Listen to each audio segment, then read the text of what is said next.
So I'll count it off. 1, 2, 1, 2, 3, 4. 1, 2, 3. Just let's go. 1, 2, 3, go. 1, 2, 3, 4. 1, 2, 3, 4. 1, 2, 3, 4.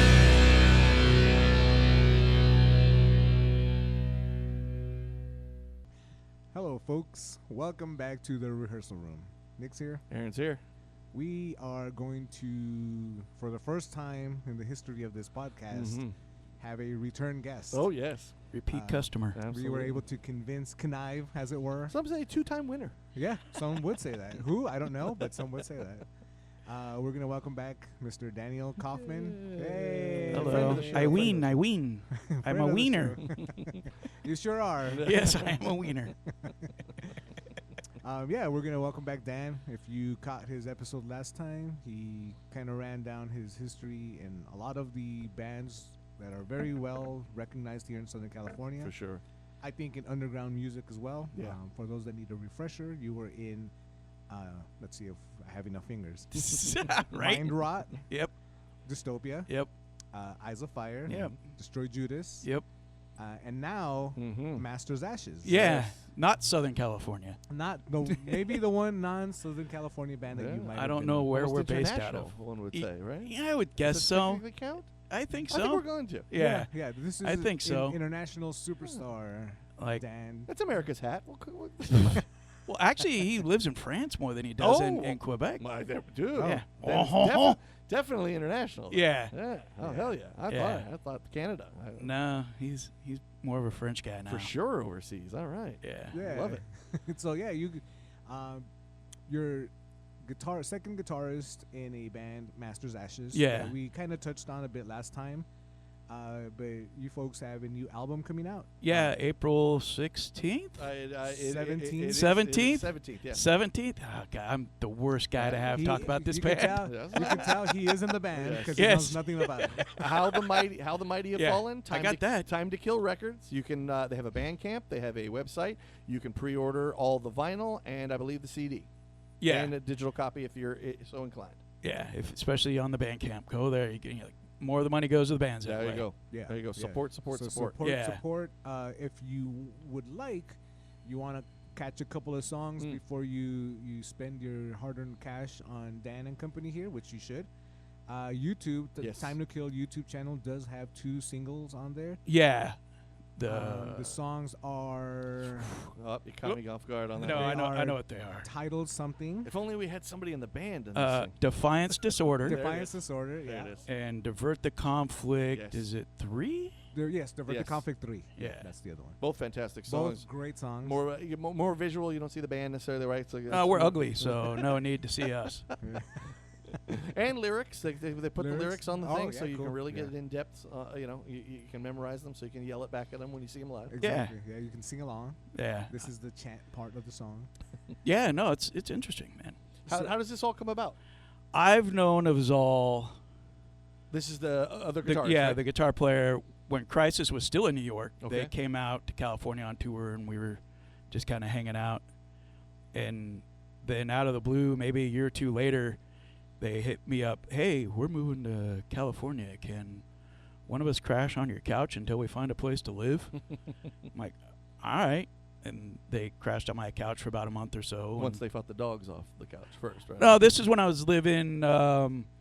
This is before I was ever domesticated or Okay, anything like that. okay. I was kind of living in this house with the ex-girlfriend, but we were friends, and then this crust punk chick. Right on. And we were just having it was this weird house in Long Beach. And so they came and stayed, and, I took them around Hollywood until they found a place. And then about a year or two after that, Jawanza, the other guitar player for Crisis, decided it would be a great idea to get out of a moving van while he was drunk. Oof. Wow. And broke his collarbone or his arm or something like that. And they had a bunch of shows lined up, and they somehow suckered me into filling in on second guitar. And, Oh, wow.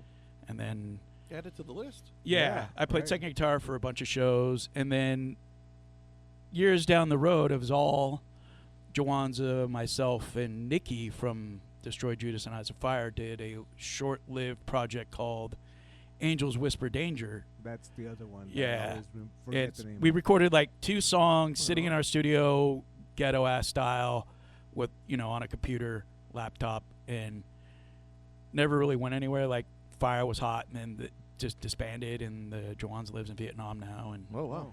and it was all moved to Tampa, Florida, and I'm still stuck in Long Beach.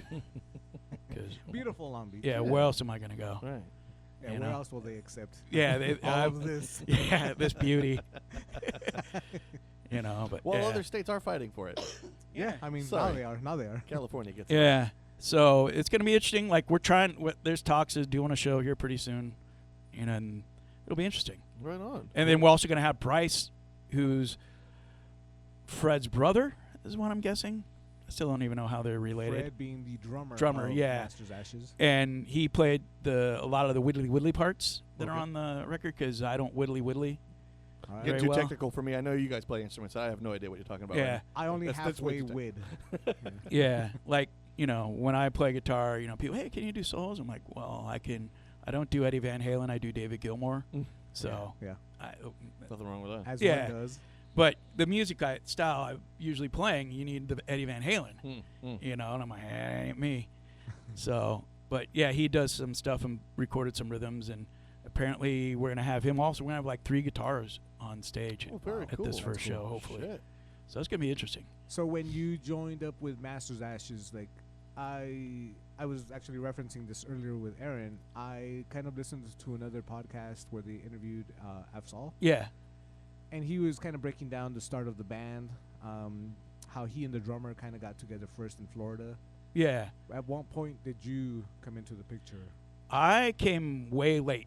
They had another guitar player, a mutual friend of ours, that things just kind of went sideways. Sure. And out of the blue, Azal calls me. It's like, you want to do this? I'm like, all right, sure, why not? I got nothing going on. You guys know Destroy Juice, we hardly play. And, like, it's taken us forever to put out a record and that kind of, after yesterday, I don't know if we're ever going to release a record. Why am I going to try and compete with that thing? Yeah, yeah. But, so he was sending me demos of stuff, and he just kind of said, think of these bands, when you're listening to this, because I know how you play, I know how you write, and, just think of these bands when you're hearing these songs. I'm like, all right. And then I just came at it, and tried to learn the songs and put in my little weirdness where I could, where it fit in. Yeah. And then when they were actually recording for release parts with Ryan, he would send me like little rough mixes and stuff, and I'd had to really try and figure it out because some of it was really muddy and I couldn't tell what they were playing. Mm. But maybe that was for the best, Yeah. because then I'm like, I think this is what they're doing, so I'm going to do this, Right. and it just somehow worked out.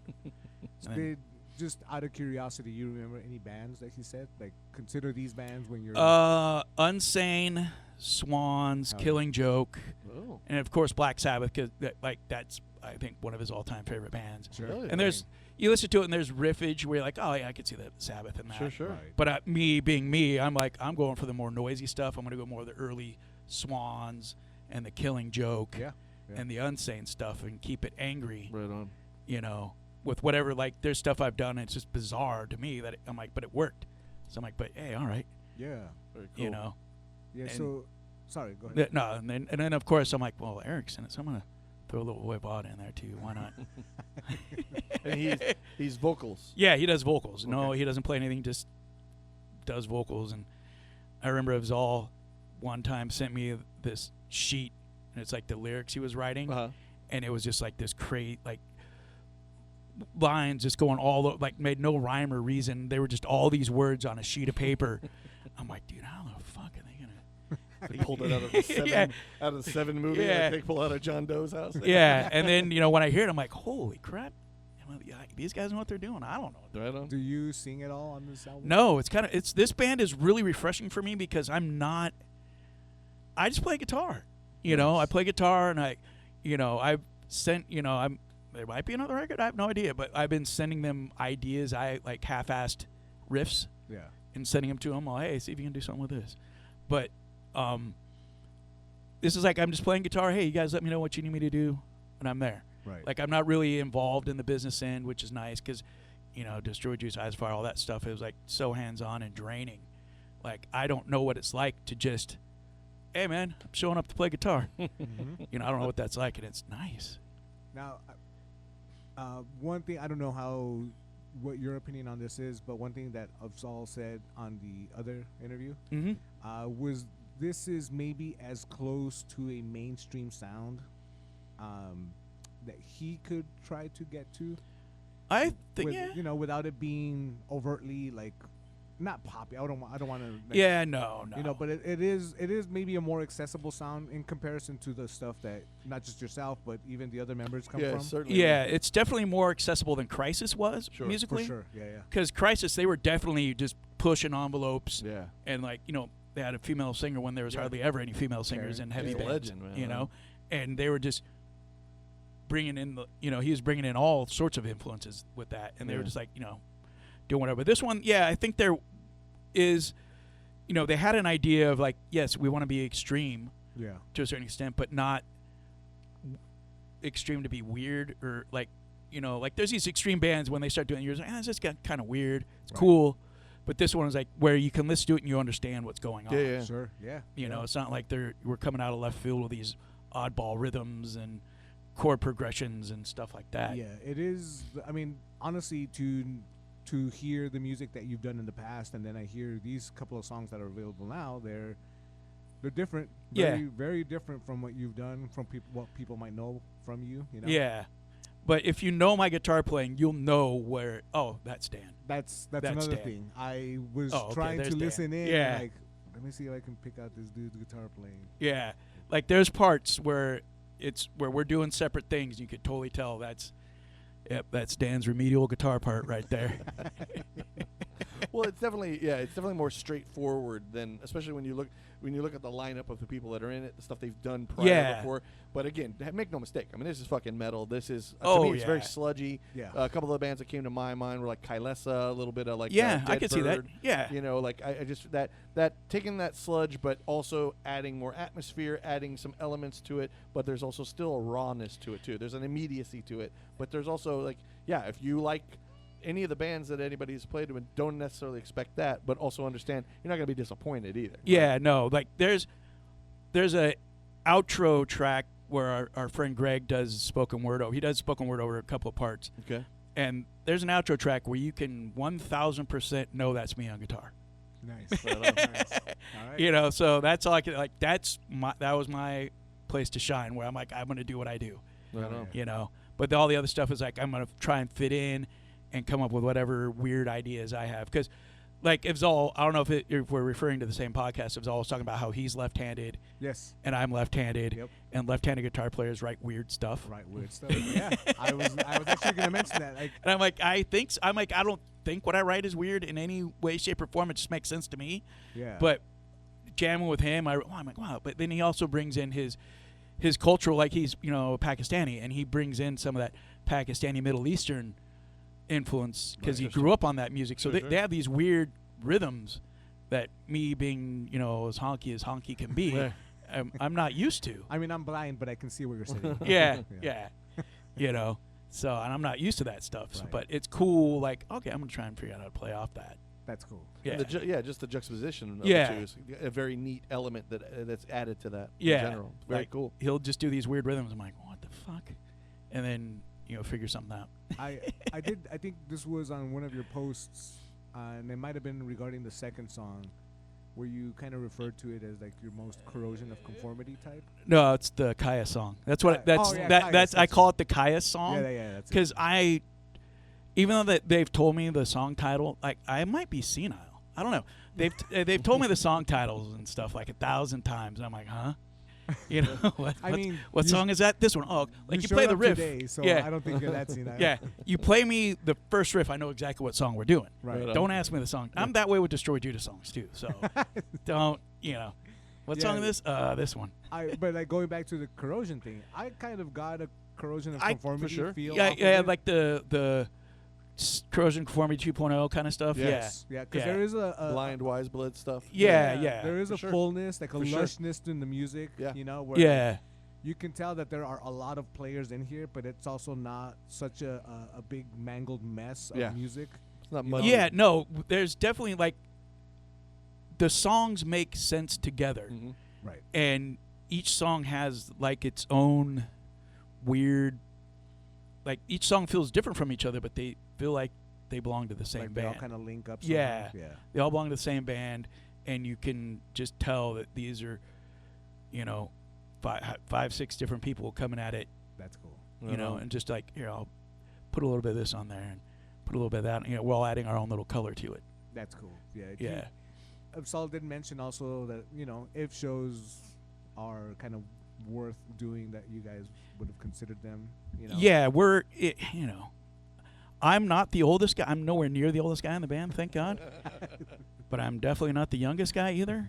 Okay. But yeah, there's some of these guys have been doing this for a long time. Sure. Like Eric's he still tours with E-Force. After the Voivod days, he had his accident and then went on to do E-Force. He's playing all the freaking time. Yeah. And then Avzal, he's got his family and full-time job, and I got my chaotic life and crappy job, and like we're all somewhat domesticated in a weird way, so it isn't like we can just go on the road for 3 months. Unless, of course, they show up with that big bag of money. Yeah, I in mean, the unless, van. if they're gonna pay me a boatload of money, like what I make in a year plus benefits, So if anyone's out there listening, Yeah. just saying. Exactly, but we're also like, we also know what we're writing isn't gonna be big, isn't gonna be Right. huge. Oh, yeah. Like we're not gonna be, I don't know who the big metal bands are these days outside Metallica, but I think a band called Five Finger Death Punch. You're wearing their shirt. For yeah, Christ's sake. exactly. Come My on, five finger death. Yeah, I think that's what that says. I actually it says 5 Finger Dan Punch. Yeah, but plug version. we know like we're not gonna be this gigantic draw, thousands of people coming to see us kind of thing. I also think that comes after having played maybe underground or extreme music or Yeah. what have you for a longer time, than most. You kind of know what you're doing musically out in the world. Yeah, You're not aspiring to. we don't have starry eyes, Right, exactly. You You're know. not. You're not gonna make big checks come in anytime soon. and not that you know the limits of where you're going to, because that's not. yeah, no, who know, you can do that one show and then all of a sudden something happens, but Right, we're not right. counting on it. Well, and also a bunch of us, not to get all, gloomy here, like we're staring closer to end of life than we are the beginning of life. Sure. So it's like we got to make sure we have things taken care of Absolutely. Yep. for our families. Right, Like, so you can't just be going out on tour and not making it. See you later, honey. Yeah, I'm going to go on tour and make $0. Hopefully there's a house here when I come back. Yeah. But again, Beyonce, if you are listening, Yeah. they If you are need it- opening band, no or problem. if you need a backing band, Yeah. I'm just saying. Yeah. Beyonce's Ashes could be a thing. I'm Hey, just saying. I'm all now. about it. You know, Trademark that quick. and we're all too old to be living in a van. Yeah, I mean, Yeah. I know folks still do it. and Yeah. I still kind of. One of the things that kind of surprised me was, maybe like a year ago or something, my guitarist in this band and I went out to Long Beach to the now gone Supply and Demand Mm-hmm. and caught Matt Pike's solo band, Oh, the versus the Automaton. yeah. Great show. But we're walking away and there's like this little beat down van on the side of the venue and it was his van. Yeah. And he's like, yeah, I've been fucking stuck in this thing with 5 other dudes and just sweating it up and stinking it up. And I'm like, you should have a better van at this point. Like after everything is said and done, your van should. I'm sure High on Fire travels better than that. Yeah, I mean, And I'm sure they definitely do. Sleep does. Sleep does, yeah. But Matt. He's a Matt's a road dog. lifer, dude. Yeah. Matt's a Yeah, lifer, Matt is dude. for That's sure. his life, and that's something he's always wanted to do. I met him a million for any of this stuff, even before Asbestos Death. I met him, Nice. and yeah, like that's his life, man. Like that's what he wants to do, and Yeah. like I applaud people like that. Like I don't hate touring, but I hate touring. Like I could go 10 days, 10 days in a van with my closest brothers and sisters or whatever it is. Right. And then after that, I get really cranky, Yeah, yeah. and like, okay, I it's just, and I'm sure they do too. If they don't, then they're the people that want to be on the road 3 months at a For time. sure. Yeah. But 10 days is about as good as I can go. Then I need to be home for a while. the longest I ever did was dumb. First of all, this was in the early 2000s, and we did a whole month out, and then we did a whole month of just trying to find shows and stay alive on the road. Yeah. So 2 months straight, from LA to the Midwest and back, and it was hell. And I've never really toured seriously after that. Yeah. For me, that was enough. Like I was like, Yeah, Eyes of Fire, we would tour like crazy when we could, yeah. but it took a toll on us mentally and also on our friendships. Right. Because we're all different people. We all wanted different things. And people don't realize when you go on tour, you're going to have to put up with all the bad things All that the your bad friends stuff. got. God, And yeah. no, you got all the good stuff. That's fine. Yeah. But then you find all their bad qualities too. And you got to, can I deal with that as well? Sure. And then you, of course, we all have our own bad qualities. We don't think we have bad Right, qualities. right, Like, right, right. what are you talking about? I'm perfect. Yeah, but, we're gonna you know, find out. Yeah. And I know I have my qualities. My qualities is I'm not very social. Yeah. And that seemed to rub some people the wrong way. And I'm like, you guys go out and mingle with everybody. I'm just going to go back in the van and hide. It's not that I don't like meeting people. It's just after I play, it's too much, Yeah. Yeah. Sensory overload. Kind Yeah, For sure. totally. I need to unwind and put some headphones on. I'm listening, some weird ambient music to come Yeah. down, Yeah. That's not a strange notion for me either. Yeah, but and it's always funny. You see those memes. Oh, you play in a band, you must see awesome things, and it's like pictures of like shitty bathrooms and Yeah. like, driving through Iowa down a straight highway. Hey, or, another Chevron. Look at Yeah. that. Yeah. Truck stops, stuff like that. You're You're looking like, out a window and that's Yeah. it. Like, yeah. he's like, no, it's not great. I mean, it could be great if you're like one of those big bands. You're on a bus. Oh, sure. I rode on a bus one night, and it was like, I don't understand how bands break up. Yeah. I don't know how that happened. Sure. I'm like, I got on a bus. It was with God Forbid. I got on a bus with him one night, Nice. and we were drinking, and they played me like a God Forbid demo, which I loved. I'm like, oh, you guys need to play like this. And like they laughed at me. I'm like, oh, because it was like crazy, like Botch and Coalesce type Right, stuff. right. And we were just drinking, having a good time, and I passed out in the back bunk. Woke up, and we're at the next video. I'm like, oh, I could do this. Yeah. right. Then the next time back in the van, we're driving fucking 3,000 miles or whatever the fuck it is. Yeah, that's not nowhere near cool as it sounds. And hearing dudes in the back farting. I'm like, yeah. See, luckily I get all that in the room here. yeah. I don't need to go on Right? a tour bus. Yeah. I've already farted 5 times. So. Yeah. Yeah. I mean, hey, if you pick it up on the on the podcast, It's look, Yeah. you have good ears. I smelt it and I dealt it. Yeah. When it comes to recording in this way, have you done this before, where it's kind of a remote recording, if you will? And if not, how different was that? How kind of pain in the ass? Kind of cool? It wasn't a pain in the ass so much, just because I went to John Haddad, who I'm super comfortable recording with. What was funny is like, because then we got the tracks I got were that I was going to do my tracks to were actually really good, and he has good monitors. Right on. And I started hearing the riffs, and I'm like, oh, I learned that riff wrong.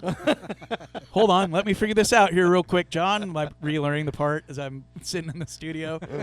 And, but the only thing that kind of sucked is like, I think they wanted me to do another rhythm track. I didn't know that's what they wanted, but that's the only thing that kind of sucks is that you don't really have the communication of what they really, really, really, really, really want. Right. So I'm just going to do, well, it kind of just sounds like there's one guitar track, so I'm just going to do one guitar track. Okay. And then, then I'll do my clean parts, and if I have like any other ideas, I'll do that. There's some songs where I sent them like 6 or 7 ideas. I'm like, here you go. Right on. Just pick something, let me know what's on there so I know what to play when we So play you live. kind of gave them a whole kind of basket of stuff. Yeah, and there's some songs that I gave them like 6 things. I'm like, well, here's this harmony part I'm kind of hearing, and then here's this, and then I'll also kind of do this if you want to put that on there. I also kind of do this. Right. I also kind of do that. And like, just pick something. That's cool. Like, I don't really care. Like, How does that feel to you? Is that like something that you kind of like being a part of, or? oh, to me, it's great. Yeah. Because I didn't write any of these songs. I came in and just gave my 2 cents. Like I would like the Angels Whisper Danger. That was great because that was all 3 of us just throwing crap at each other, Nice. and then we were just making it go somewhere.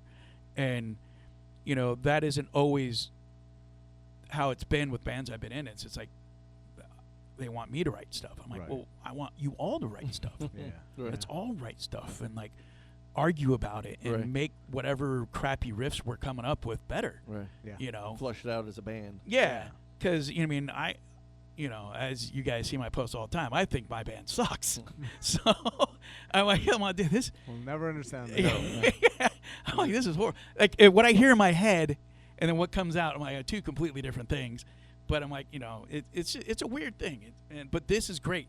Like they're coming at me with these riffs, and they want my 2 cents, and then I send it to them, and they were like, dude, this is amazing. Oh, yeah. I'm like, oh, sweet, cool. I'm doing Yeah. something right then. I was like, either A, I'm just not going to be on the record, or B, they're going to love it. No, you sound great, Dan. Let's turn that down just a little Yeah, bit. exactly. Pull the Let's keep Tomer, that yeah. original guitar. Just like, recording. am I Yeah. on this? Is that Yeah. what, This is gonna be a one guitarist band, by the way. Yeah, we're just gonna make him feel good. We'll put his name on the album, but he's not He's really gonna be on part it. of the Ashes. I don't think Yeah. I'm plugged in, guys. Just shut up, Dan. Just stand in the corner. Yeah, no, but this is great. Like I love collabing. I love just jamming with people. Yeah. Like I do. I haven't done it in a while. There's this guy Lob, lives out in Arizona now, does Instagon. You Right. mentioned Oh, this yeah. in our Yeah, that's well, that's Instagon, fantastic. and it's So just cool like to this. hear. He's the only constant thing in the band, and he just gets random. Hey, these people have never jammed together with me. Here, let's do it. That's fucking cool. And it's rad to me because I don't know what's gonna happen. yeah. And I love that. I've been I love improvising, and just flying on the by the seat of my pants when I'm coming up with stuff with other people jamming. That's cool that they trust you enough too to be like, we know what you do, we want that. Yeah. Here's some ideas. Go with it. Yeah, it's pretty much like Gabzal said. He's like, I know how you write. I know kind of where you'll go with some stuff, on. and just do you. That's cool. like, That's neat. Yeah. With the improvising, do you ever improvise with Destroy Judas, like live? No, by the time it's live, we're following Nikki. It's all set. Yeah, well, it's whatever Nikki tells us we're doing. Sometimes parts are longer, sometimes parts are shorter, but it's whatever he, like those songs start out as jams. Yeah. They like, we're the kings of one riff songs, but they start out as, like a jam, and then like, oh, I hear this, let's throw that on, or some, hey, we'll be jam, somebody plays a wrong note, I'm like, dude, work on something with that wrong note there, Right. because it sounds right. Very cool. And then like, we just start, they morph. But you he's know. the one that paces them. Like, Yeah, he's the conductor. The drummer's always a conductor. yeah. But I'm sure like, there's song like, I'm do this this many times, but then when we're live, you're just feeling the show, and sometimes you forget how many times you played something. Awesome. And then we're gonna do a dance mix, or we're gonna do the extended. Still waiting on that one. Yeah, the extended ambient mix, one or the other. That can be found on their Bandcamp. Yeah. The dance mix. I Yeah, just want to see Dan dance. yeah. I I want want to see Dan's mix. But no, it's That's When- cool to know because I mean, as Yeah. many times as we've seen you live, to kind of, I now see it in a different way now that I look back at some of the shows and understanding like, oh yeah, okay, Yeah, like Yeah, when we're yeah. playing these songs live, we know how we basically know how many times everything's going to be, Right. and then, but yeah, when they start out, a lot of these songs are way longer than they are when we record them. I have noticed, like, this was something that I used to bring up, and I know I mentioned it to Aaron a couple of times, and like even my old band, that like it seemed everything was timed exactly when you guys would play live, and I would try to get that type of I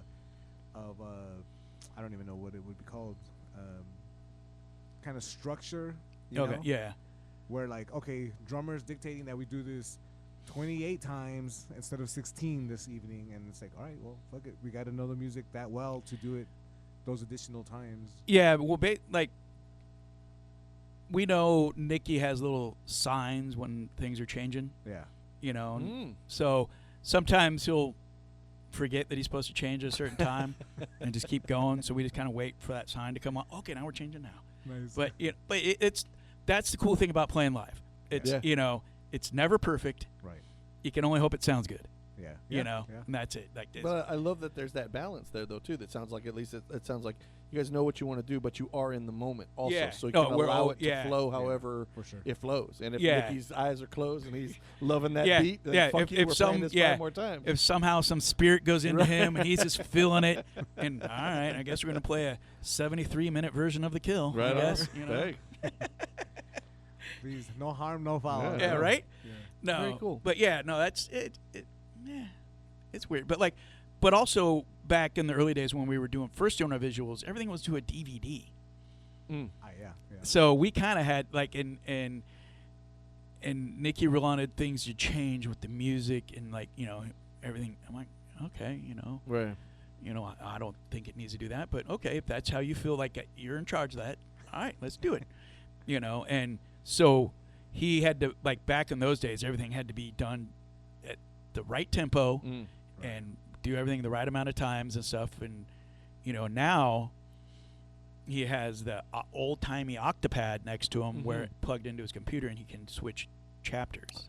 Ah, okay. So, As if that poor guy didn't have enough to do. right, I'd tell him he needs to hire son Angelo to stand back there and just hit it when he's supposed to. Right, and he hit it here. I want to be great. The one less thing you got to think about. Sure. We'll have one more member. Yeah, because I mean, he is already a really busy drummer. Yeah. Yeah, his I don't know how he finds the time to do any of that stuff. Yeah. No, you got that. You got drums. I don't know. Brings in all the equipment, all the drums, All everything the, else. all Yeah. the projectors and Yeah. all I the- always figured, he probably hits the gym, and then I saw all of his equipment. I said, no, he doesn't. He just that's all Yeah. that shit Oh, he's no. got to haul. Yeah, he just That's hauls it fine. from his vehicle to the stage and then back. Yeah, he just rides his bike everywhere. He has a bicycle. He rides to work and rides to practice. And No, he's amazing. I mean, again, we've sung his praises the last time. I think he's just amazing Yeah. to watch the way he just the choices he makes are just so like, man, I've never seen anything. Very tasteful. Yeah. yeah, And I made my first experience with him with Eyes of Fire, and I just remember Yeah. being like, yeah, who is this guy? yeah, You know, and then to see him in Destroy Judas, and again, like, you can't take your eyes off what he's doing, because you're just like, how does he make that? That's a great choice. you He's know? also the prettiest guy in the band. well, I too, wasn't going to so. say it, but I I think I mean- was implying it. Come Yeah. on. I mean, my vote goes somewhere else, but I'm gonna keep that a secret. Yeah. No offense to Nikki, No? gorgeous No? man. The choice wasn't easy. I'm not. It's not. That's the thing. It's like choosing between like strawberry and like vanilla. Yeah. It's a beauty pageant up there with Yeah, the it Destroy is. guys. Right. Yeah. Yeah, they say they're ugly, but they're not. They're like the boy band of Long Beach. So when you say improvise, though, with this band, as the songs are more structured, you mean just within the structure of the song itself, you had some freedoms in how you chose to play whatever you Yeah, played? it's 'Cause all- the songs clearly have a structure to them. Yeah. that, you know. Avzal sent me the songs and goes, do what you do. Right on. All right. Well, just told me to think of these bands. And I'm like, okay. And so I sit there, and there's a lot of stuff where I'm just playing what he plays because that's what the part called for. I got you. Yeah. And then there's parts where he calls it the Killing Joke part. It's actually on the first single. No, it's on the Kaya song. Okay. Where I do like this weird kind of dissonant thing. And it's like total Killing Joke. I'm like, okay. I'm like, so I was just too lazy to figure out what you were playing there, and I came up with this. You're like, yeah, that's exactly what I was thinking. Yeah. It's like you read my mind, man. Yeah. You know. We're on the same wave. Yeah. But it was also like, I heard it, I'm like, oh, it'd be cool if someone else was here. Yeah. You That's know, cool that it- you get that type of trust, like right off the bat as For well. sure. Yeah. Well, it's because him and I, we jammed for so long, and then outside of being, jamming, in Crisis for the time I did, and we hung out a lot. Right. Like he was living in Huntington Beach for a long time, and then in Irvine, and we would just hang out a lot and Right just on. shoot the shit and talk about music and the world and whatever else. And Yeah. Other than the bands that he referred you to, knowing that you knew those, what other bands do you know of other bands that are influencing this band in general? Do you know what I'm saying? Like, I mean, obviously Black Sabbath, they're pulling Yeah. from. I mean, anything that's playing something heavy or sludgy or doomy is probably taking from Yeah, a little bit of Sabbath. I Are don't- there other bands that? he wanted to definitely kind of go back to that early Lower East Side, like Unsane and all that kind of stuff feel. Okay. Like I think he wanted to not recapture that, but bring that back. Okay. Okay. Like that Unsane and early days of Helmet and all those bands back Yeah. in the day Okay. on the Lower East Side. Because there is I don't want to call it necessarily this, but I can't find another way. Like, there's kind of a nostalgic feel in the way the music sounds. Yeah. You know, so it sounds. Here's a better word: reminiscent of older bands, very much so. But the fact that it's a new project, it's new songs. You guys are just kind of like tipping the hat towards this old sound, you know? Yeah, it's definitely, you could tell we liked all these bands. Right. But we're not trying to be any of those bands. Yeah. You know? Like, yeah, we're taking, like, it's more the feel of those bands than, say, their styles. Yeah, for sure. You know, except for Black, no matter what, everyone's going to sound like Black Sabbath. You can point to every single heavy band and go, Black Sabbath. Black Sabbath. You know, even the bands that say they don't like Black Sabbath, Black Sabbath. You know? Yeah. So. Yeah, and it's cool that, like, because I think the, you know, obviously recording styles change and get better, et cetera, et cetera. Like, the production is really good. That's another thing. Yeah. Like, the production on this album it sounds really good just off of the stuff that I've heard so far. Yeah. You know, so that's another bonus so that nerds can kind of pick at that. Yeah. Like, I was going through, I'm like, I don't know, what all has Ryan been on? You know, what all has he worked on? And going through it, I'm like, holy crap. You know, you were saying some earlier, Yeah, Foo Fighters. I think there's R&B. That's cool. Oh, wow. Well, don't bury the lead, Natalie Merchant. My God. Natalie Merchant. He worked on Natalie Merchant record. A bunch of Eels records. Cool. You know, my little thing he did. There's a. I don't even know if they're still around. This band Ours, OURS. They did this album, or he did this album, Distorted Lullabies, because it was like a one-man band. If you haven't heard it, check it out. It's like somewhat probably the greatest pop, not even pop, but like catchy rock writing, and he was engineered on that. Right on. Yeah, no, so insane. How do you guys get hooked up? Is somebody know? He's down there in Tampa, where Avzal and Jeff and Katie are at. All right. And they recorded at his studio, Candor Recording. Okay. And I think they just kind of knew him, you know, from around the way. It looks like he worked on a Patti LaBelle record. Oh, hell yeah. What the F? That's wow. Yeah, a Ben Harper record. R&B royalty right there. Yeah. Yeah. And just so you know, you can cuss on this broadcast. Yeah, I usually do. I've dropped a few. Okay. I dropped a few. Yeah, that's cool. So do you know the story of how you guys got hooked up with Time to Kill, or is that just something that the other guys kind of just? Avzal was strongly involved. I don't know if Pellet, he used to be with Relapse, was involved with it or not. I think everyone knows of Pellet or knows him. Yeah, and I know he was helping us out, like trying to get us a deal. And Avzal, you know, I think Avzal, you know, was the one to say, yeah, this is the label to go with. Nice.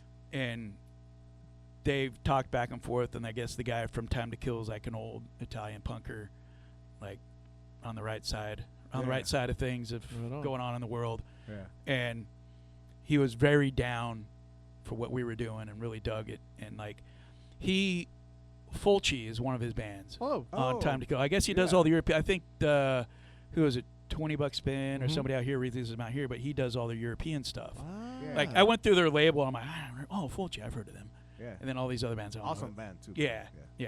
Well, that was the only band I've ever heard of. But like, you know, you're like, there's a lot of bands I've never heard of. Sure, because even, I mean, people talk about these bands like they're big. I'm like, who? But you know, because I live on. We just tapped into this whole thing on our last episode. Oh, really? About bands that nobody's ever heard? Well, just the idea of popularity and what that really means. That the idea you can sit in a room, like, you know, the three of us collective knowledge and time in this genre alone, and yet we're probably going to go through, hey, what have you been listening to? And the three of us at some point will go, oh, I've never heard of that.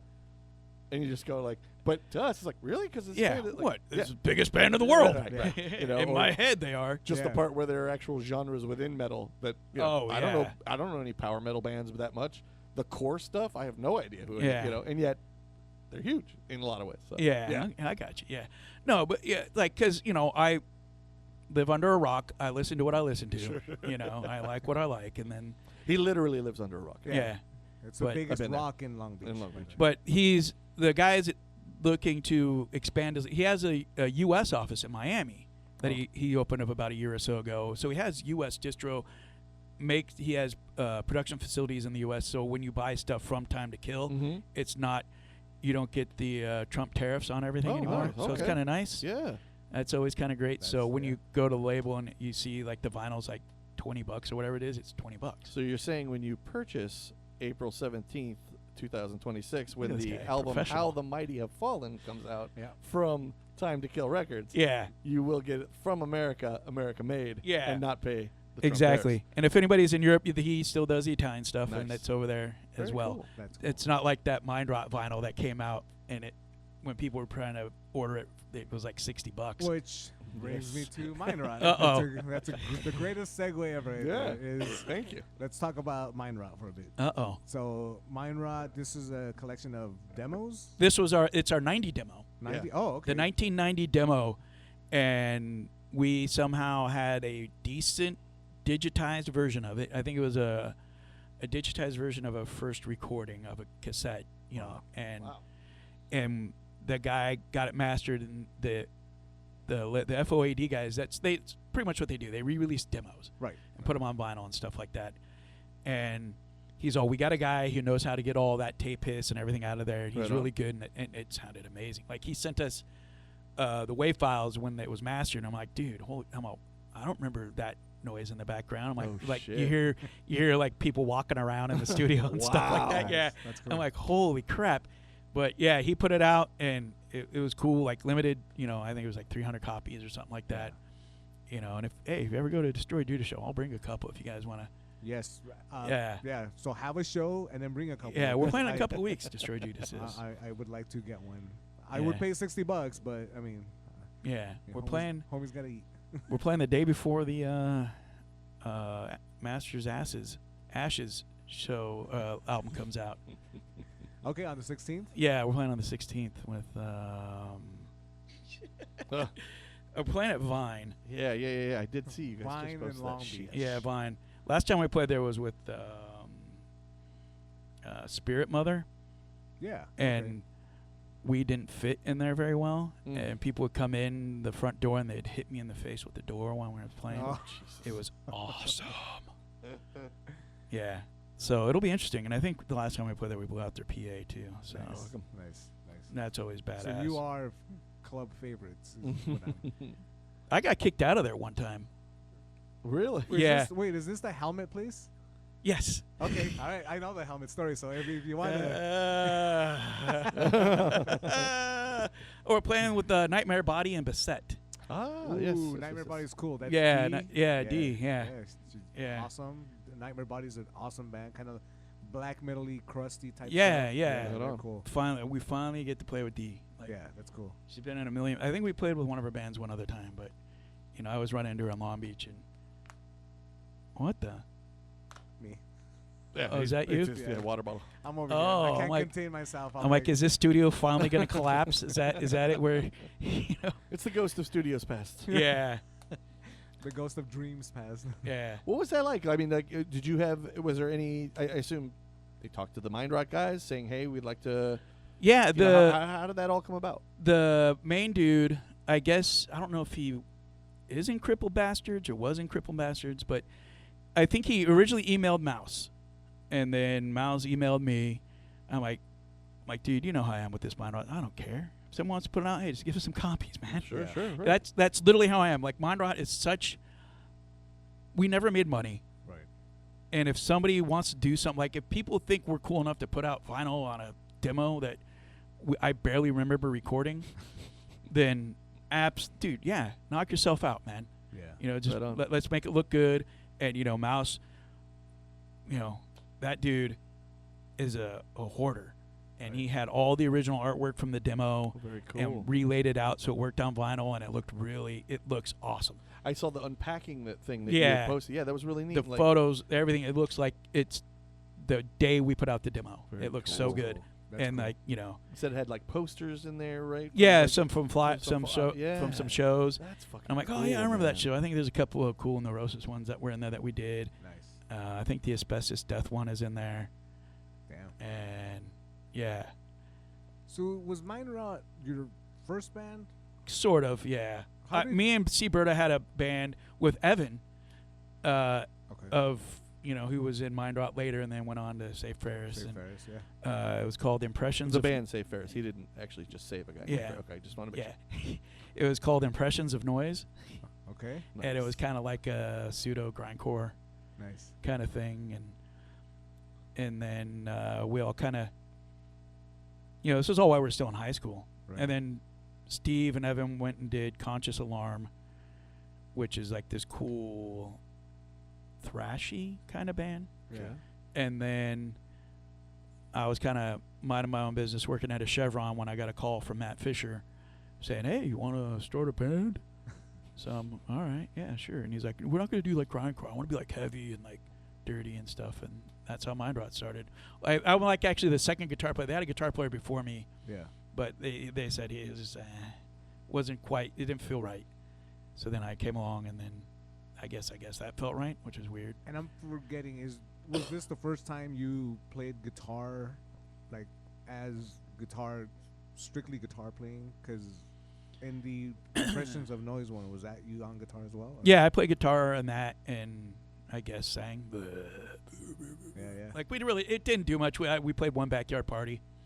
It was short lived, and as most teenage bands are, and then just kind of screwing around, jamming with friends and stuff like that. And then Mind Rot came around, and then when we started out, we were like a crusty band, I guess. Yeah. I And mean, then- that's how I knew Yeah. you guys. I to mean, be, yeah. and then I don't know. Then apparently we became a new metal band, according to some people. I have no idea. Also, how I knew you guys. Oh yeah. I have no It idea. was right next to my Limp Bizkits. Yeah. I was like, yeah, there you go. Fits right in there.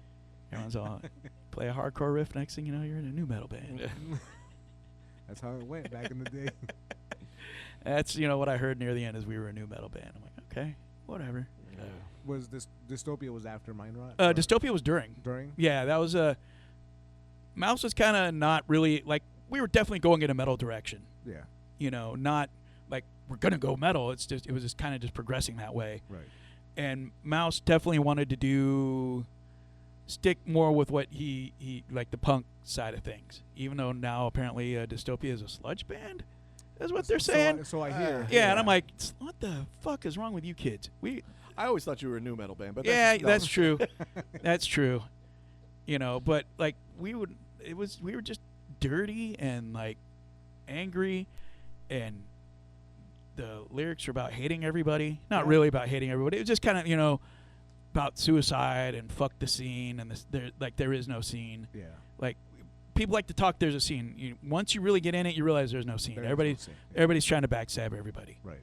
And as much as I want to believe there's a scene, I'm always all right. This time it's different. Okay, this time it's different, and then, I'm still getting screwed. Yeah. I can't even tell you how many bands Mind Rot has helped out that have gone on to be fucking big. Well, that's going to be the second part of the show. And- We're gonna And Let's and start then naming names, Dan. and then they just act like we never existed. And I'm like, right. Yeah. no, motherfuckers, I- you guys I- couldn't even get shows, and we were booking shows for you. Right. Yeah. no, and it's like, I, oh, like we're not even asking like, hey, make us big like you. It's like, hey, help us out, get us on a show. Yeah. I can definitely empathize, sympathize, and feel the pains. And- maybe not to that extent, obviously. Yeah. But I exactly know what. But those things- and it's just, yeah. So all you kids that are listening to this, all two of you, Hey. there's no scene. Take care of yourselves. Just worry about your band. Don't fuck people over. That's Yeah. first. Yeah. Don't fuck anybody over. Be cool, but Just be Yeah, cool. but know that the scene you think there is, the minute one of those dudes from that scene gets big, you ain't shit. Yeah. You don't exist to them anymore, and Yeah. it sucks. It's like that. Yeah, it does suck. It does suck. It's funny that you said that Dystopia gets considered like a sludgy band now. Yeah. Because I have also probably wandered into the same subreddits that you have. Yep. Yeah. Exactly. And people are just glazing up Dystopia, and I'm like, Yeah. hey, wait till Dan gets a load of this one. Did you see the one where someone wanted to know how to get Mouse's guitar tone? Yes. Yeah. Oh, that one was great. And sorry for you, buddy. It's Metal Zone. There you go. That's all it is. I think especially younger folks, they come into these things, and if you're not a person who's aware of bands like Mind Rot, Dystopia, and you listen to them, and they hit all those kind of key points where it's like, oh, it's angry, it's pissed off, it's noisy, it's dirty, it's grimy, it's sludge, so Yeah. they categorize it as such. Yeah, I guess. Like back when we were doing it, we just thought we were like smelly ass punk rockers. And you weren't wrong. Yeah, I we mean, were there- definitely smelly. And there's Yeah. definitely elements of that do go into sludge. And Yeah, there's definitely sludge yeah. bands that touch on crust and so on and so Yes. forth. Yeah. You know, again, it's like all genres for the most part. You know, there are those who keep it dead center, but you know, the great ones usually are somewhere on the left and the right of it all. Yeah. Right. You know, but you always can get it, like, you know, and most of these are touchstones. It's just a way to say, you know, how do they sound? Sludge. Okay, cool. Now, if you walk away from it and be like, well, a little more crusty, no one's gonna be like, hey, Yeah. fucker, you know. But Right. at the same time, Yeah. I get it. And I think also as the times change, there's no doubt that there are sludge bands that clearly have taken from dystopia. Oh, for sure. I You would know what I think. mean? So they would Probably. call themselves sludge, but one of their hugest influences, dystopia. For sure. You know? Yeah. It's kind of like Neurosis. How many different genres have they been through? Yeah. And now they're, you know, oh, you guys are post metal, and then you say it to them, and their face looks like you just, you know, shut a dog in front of them. Yeah. Like, what's post my metal? like, you know, Neurosis. You know, they're big and stuff. And a lot of people didn't know the Pain of Mine era Right. Yep. and stuff like that. And then Christ on Parade got back together. Yeah. And I'm telling all my friends, hey, you guys want to see who Neurosis sounded like when they started out? Right. Go to this show. Right. And I mean, I love Neurosis. Sure. I love Christ on Parade. Yeah. But I'm old enough. I saw Neurosis while they were sounding like that. Right. You know, I saw them right when Steve Von Till got in the band. Mm. You know, right? It was before the second album even came out. Yeah. Wow. Yeah. You know, so and they were great. They're a fucking great band. Yeah. No. You know, and it's, you know, yesterday was exciting, wasn't it, guys? No, to say the least. Holy cow! We will definitely be getting We'll to get that. to that. Okay. Hold that thought. Okay, we're gonna get to that one later. Yeah, all right. Yeah, Yeah, but we have a little segment of what have you been listening to, and I have Oh. a feeling I know what we've. we're all been gonna say the listening same album, aren't we? Oh yes. Oh yes. But you know, like it's, yeah. Where Well, was I going? think about that with Mind Rot. It's like, Yeah. you know, look, it's in the moment. Like, even when you're in the band, I don't think you're in any way going like, oh, we are clearly doing these things that are going to shape metal. Oh, in other, God, like, no. You're not thinking that No. at the time. But now with 2020, we look back at a band like Mind Rot and we go, oh, if they're anybody in the remembers. same- well, I think no, more people remember Yeah. than you. Than Believe you, you me, believe my friend. When that announcement came out for the vinyl release, Oh yes. tons of people that I didn't even know knew about Mind Rot were reposting it. Wow. You know, so I was like, no fucking shit. That's why when I sent it to you, I was like, dude, you're gonna have to save me a copy. Yeah. Because I've seen, you know, I came across maybe 20, 30 reposts of it, Yeah. and I was like, you've never brought this fucking band up to me once, and now you're talking about it. All right, cool. You know. Yeah. And let's not even get into the power of the internet. Yeah, I mean, right. what was Yeah. your distribution at that time as Right. far as what people was available to them? Now they literally can look up what are the great bands like a Neurosis or like and Yep. oh this band Mind Rot, okay, and holy shit, you know what I mean? Yeah. And now it's like, okay, there I can add that to, you know, my collection of bands that I love that do this kind Yeah. of thing, you Yeah. know.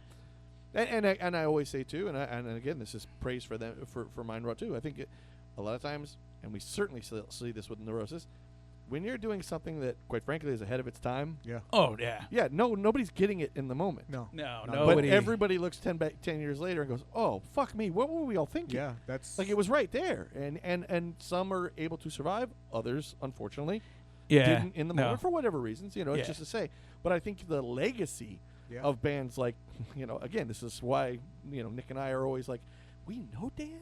Is when you look at the legacy of a dystopia or you look at the legacy of a Mind Rot, especially now, like, yeah, I mean, these are bands that are, in my opinion, are pillar bands. If you're into these other genres, like you need, you know, if you're into metal, I need you to, you don't have to start necessarily, but I do need you to hear Black Sabbath Yeah. at some point. Right. Right. If you like this kind of music, Yeah, I you gotta think start need to here. check out Mind Rot Yeah. and you Yeah. need to check out Dystopia. Yeah. Yeah. It's you know the funny. What I saw somebody complain about the production. I'm like, dude, this was like the '90s, asshole.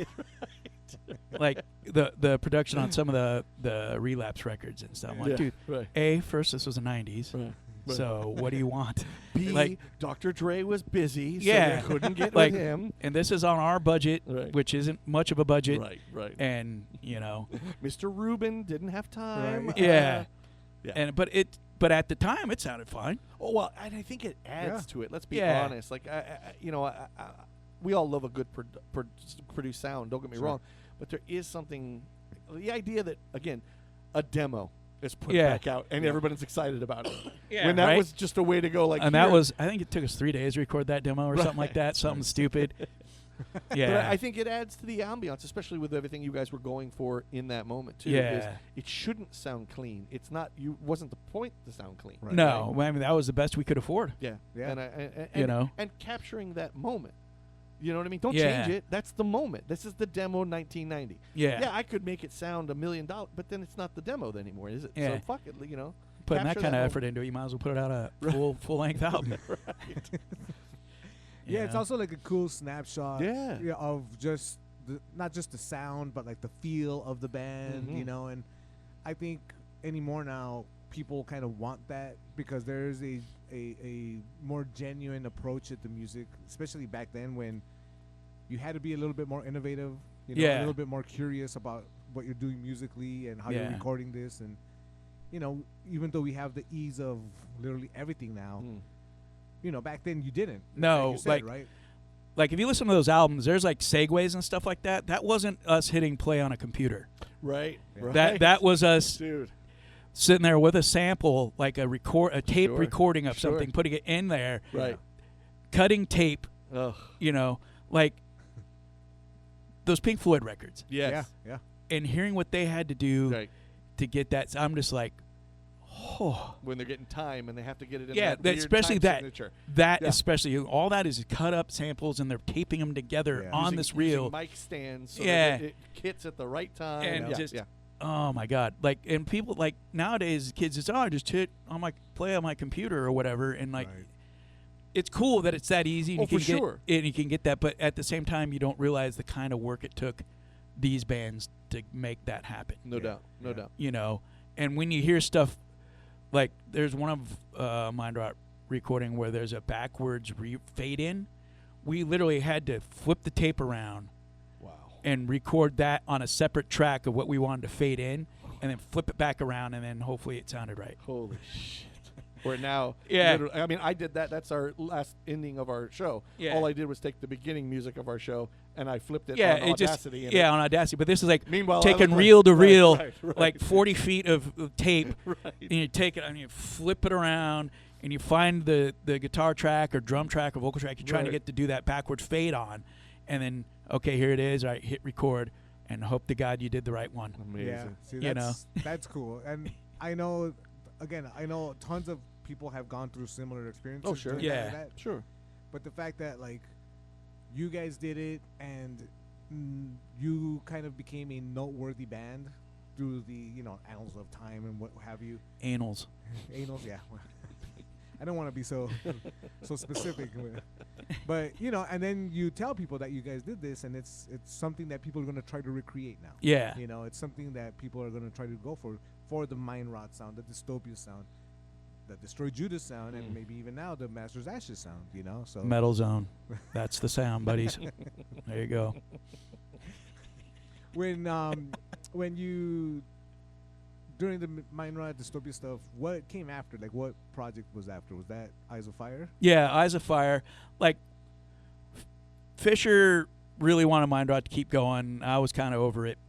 And I was pondering doing a new band called, at the time, Shiva, which was the original name of Eyes of Fire. Okay. And he just kind of said, all right, well, I'll do that then with you. I'm like, all right.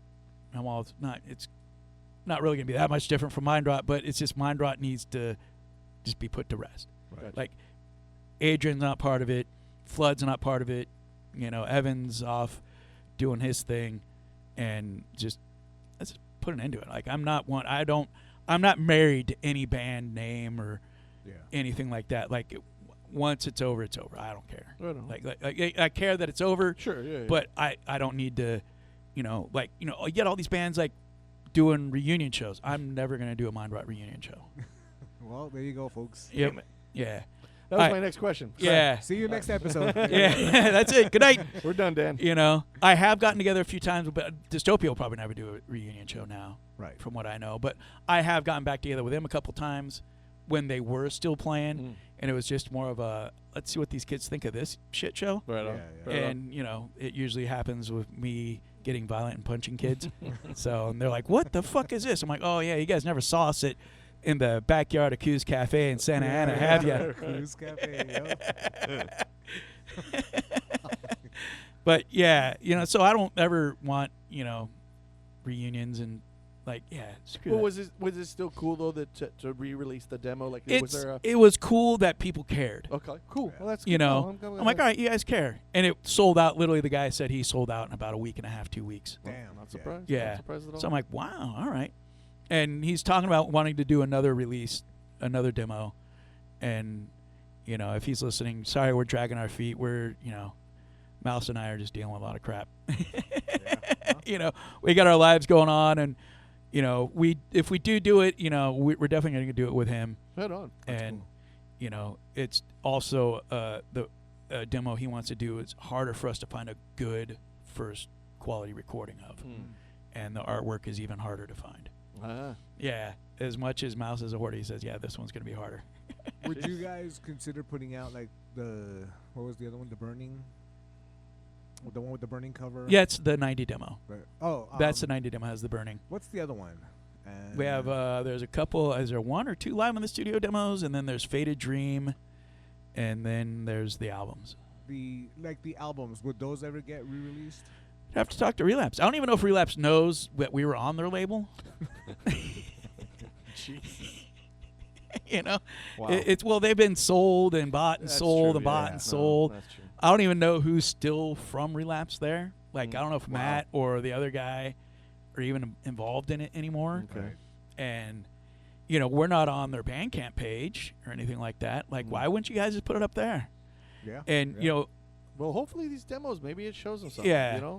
And like talking to Pellet said they'd spend. I'm like, I'm sure they did. I'm sure they did spend a lot of money. Like they had some nice posters and shit when Dawning came out and stuff like that. And then just the way the gods hate us, Relapse and Nuclear Blast had a hissy fit, and they kind of separated their distribution. And Nuclear Blast was doing the distro for Relapse in Europe, so our album really never got released in Europe. And United States, if you're not like in sync or anything like that, no one cares. Like especially back then, the metal scene was pretty much dead. Yeah. Back then, and so unless you're a Morbid Angel or Slayer, no one cared. I mean, even if you're a Morbid Angel and Slayer, I Yeah. don't think people outside of metal aren't gonna. Yeah, it wasn't like they were doing like these big ass tours back then around the U.S.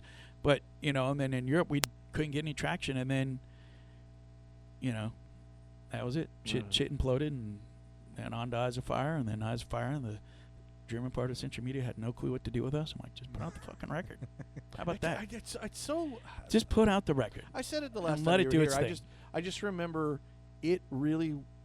It came on Headbangers Ball for It All Dies Today, and I just was like, as soon as it hit, I was like, who is this? And we got dropped the next day. See that?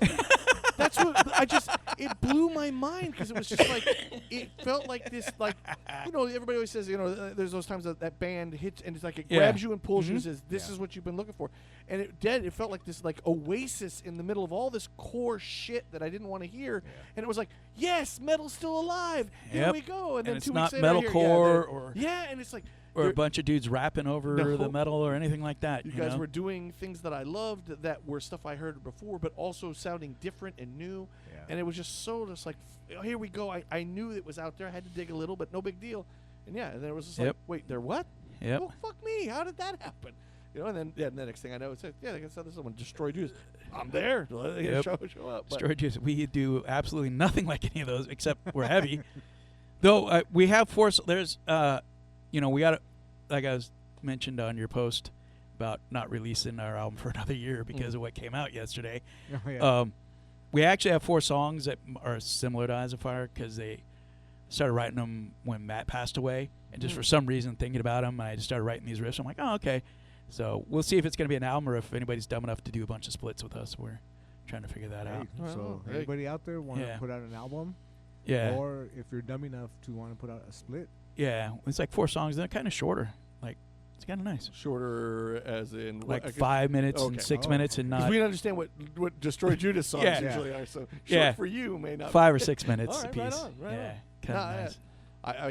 Like I said, I sing the praises of all the bands you've been in, but I do. I just remember that Eye as a Fire, thinking like, here we go. You guys had a big write up, I think in Revolver even. Yeah. And it was like, yes, all right. Oh, we had a ton of press. It was like everything was going the right way when that video came out. the next day we're dropped. That's I'm like, but this is, and you know, thanks Obama or whatever, you know. Wah, wah. Yeah, you know, whoever, you know. That's just crazy to me. Yeah, 'Cause right. I just think that you look at the progression of even the albums. You saw this momentum where you're like, oh my God, every album gets better than the next, and they're experimenting in ways that, you know, again, your last, you did a double CD if you Yeah. could find it where it's just a whole song's 20 minutes. Like, oh, here Yeah. we go. I didn't Here even we want to go. record that. That song was a joke. And yet, and yet, you go like, holy crap, is this a direction they might go in? This could be Yeah, amazing. well, yeah, it was, but it was.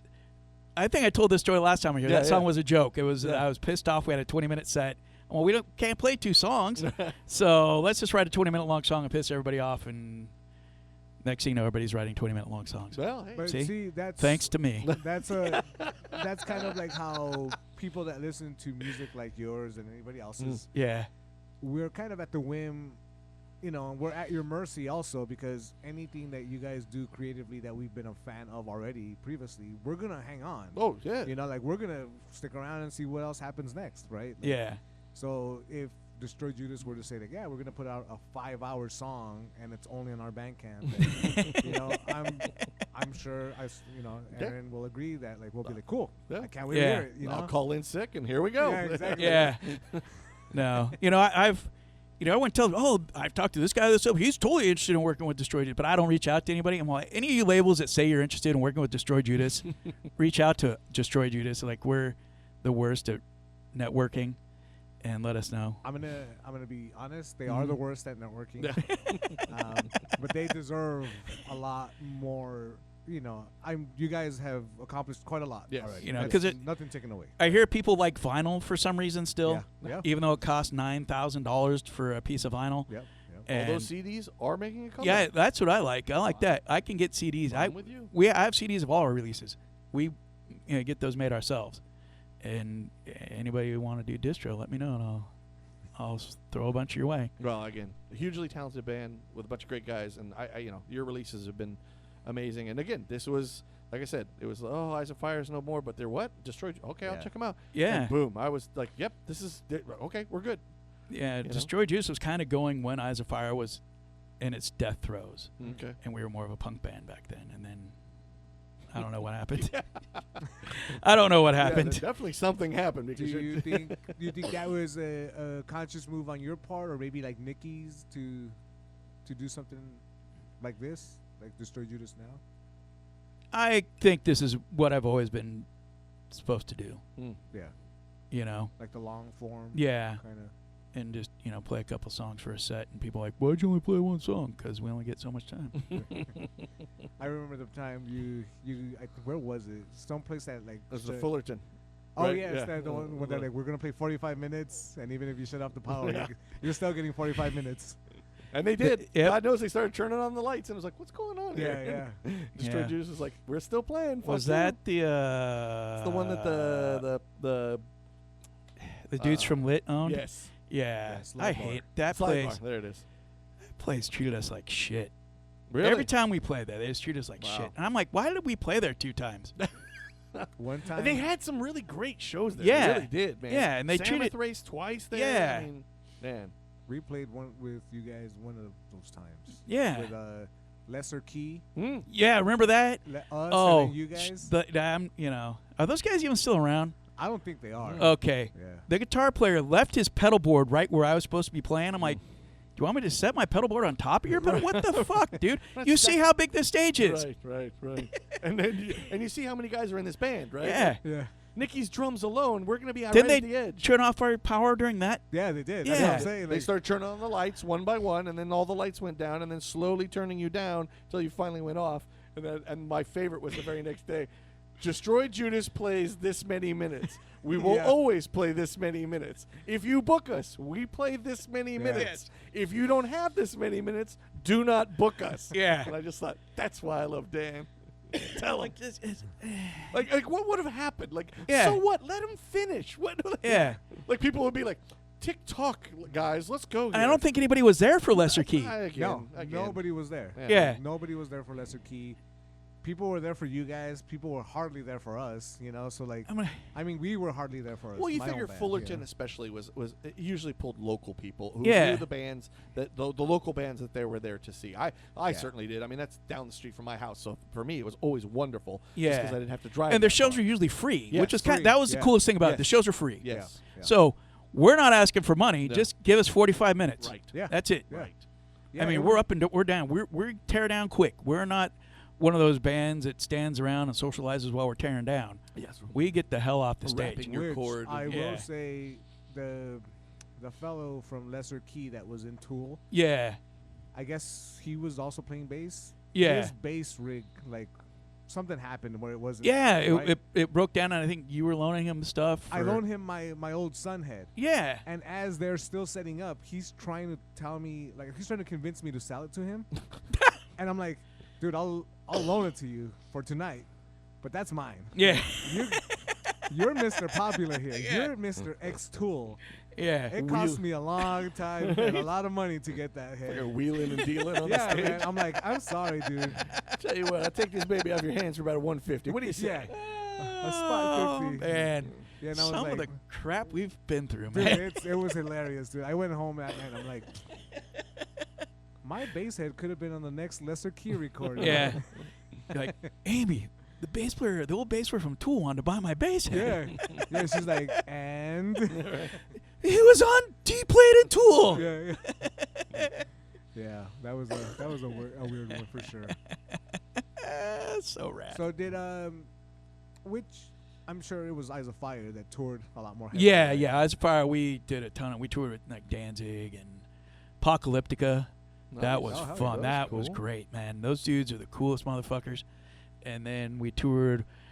Remember when they did that Battle for Ozfest on MTV? Oh yes. Yeah. We did a tour with the band that came in second place, Mantis. Okay. Yes. And- Oh, yes. shit. Yes. Yes. And about 3/4 of the way of that tour just fell apart, and we were just kind of stranded, and we had to drive home. Oh, Aw. yeah. Wow. Yeah, that kind of sucked. It was a weird, like, Eyes of Fire got stuck on a lot of bro metal shows, Yeah. like playing with a bunch of bros. We did a Il Nino tour, Nice. Hell yeah. Interesting. Il Nino, Devil Driver, Devil Driver, yeah. Uh, X-Code Chamber.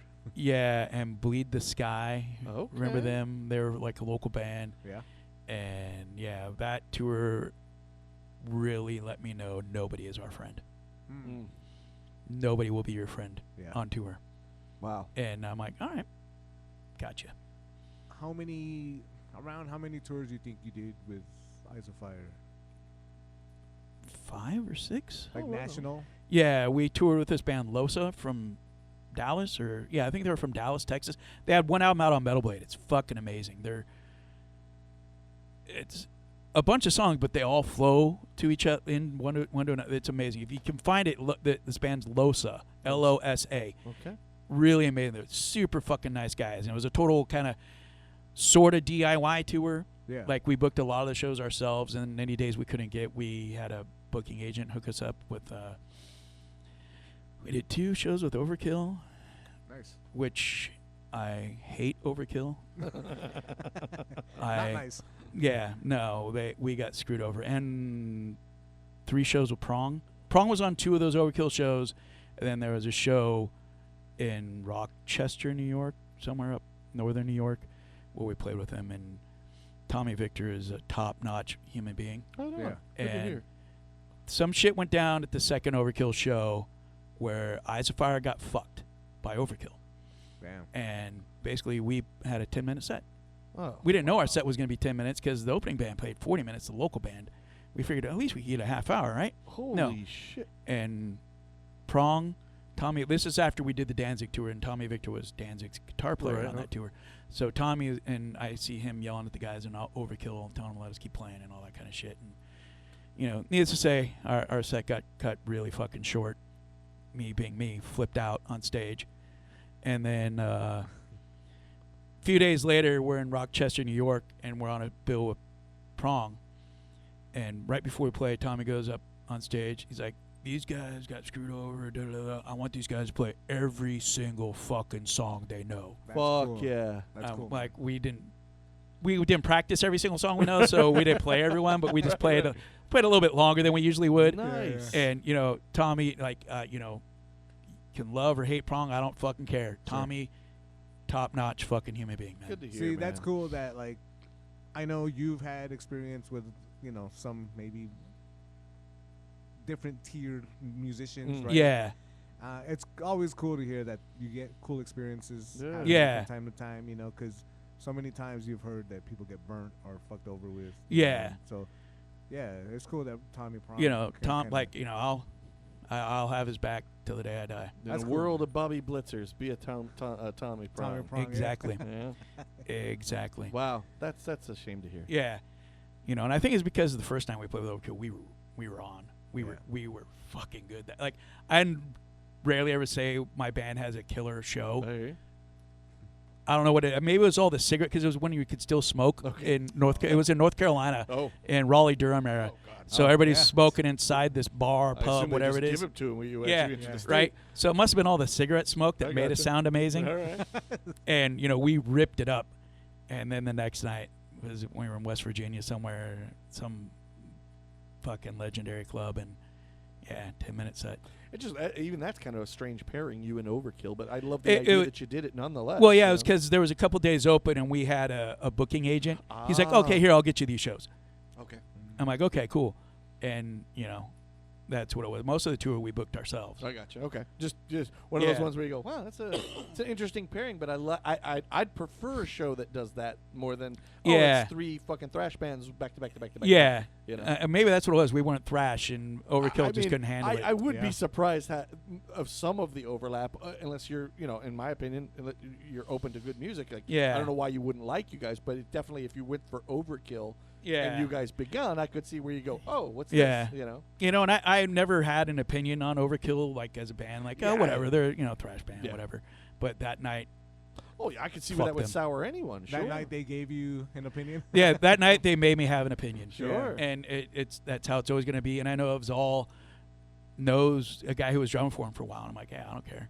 Yeah. I don't care. He could be the coolest I mean, dude. fuck He it, could be the they- coolest dude in the world. You know what? It doesn't matter to me. Right. Because of the way we got treated. For Right. sure. I I'm mean, yeah, and that- we did nothing wrong. It's not like we're acting like we're fucking rock stars. I mean, Okay. we got up on stage, we're do our set, and we're gonna get the hell out. I got you. Yeah. You know, and I don't even know if we set up merch that night. Like, we weren't even gonna try and sell merch. We weren't trying to step on anybody's toes. We were just gonna do our show, Just- get our yeah. $20 or whatever it was for gas, Right. and then get the hell out. Yeah. No, You know?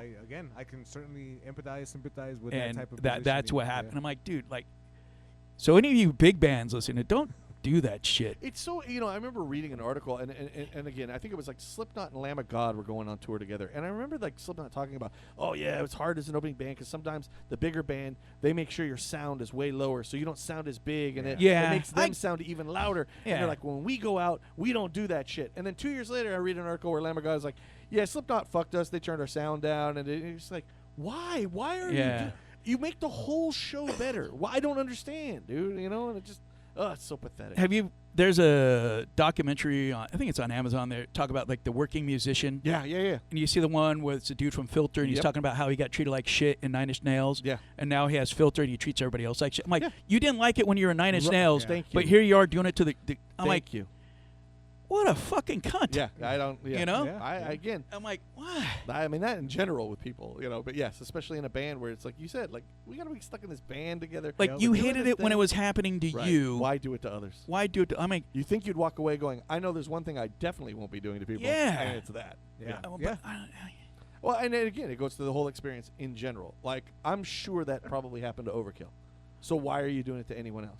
Yeah. You know, I somebody would think, probably yeah. cut their set or Yeah. didn't give them the fair shake they wanted. So why would you ever do that to somebody else? Yeah. And I like I said, it is weird to read those stories where you hear that from time to time, where you're just like, you're hurting. I think you're hurting your own show ultimately. If you're gonna turn down sounds and shit like that, what are you fucking doing?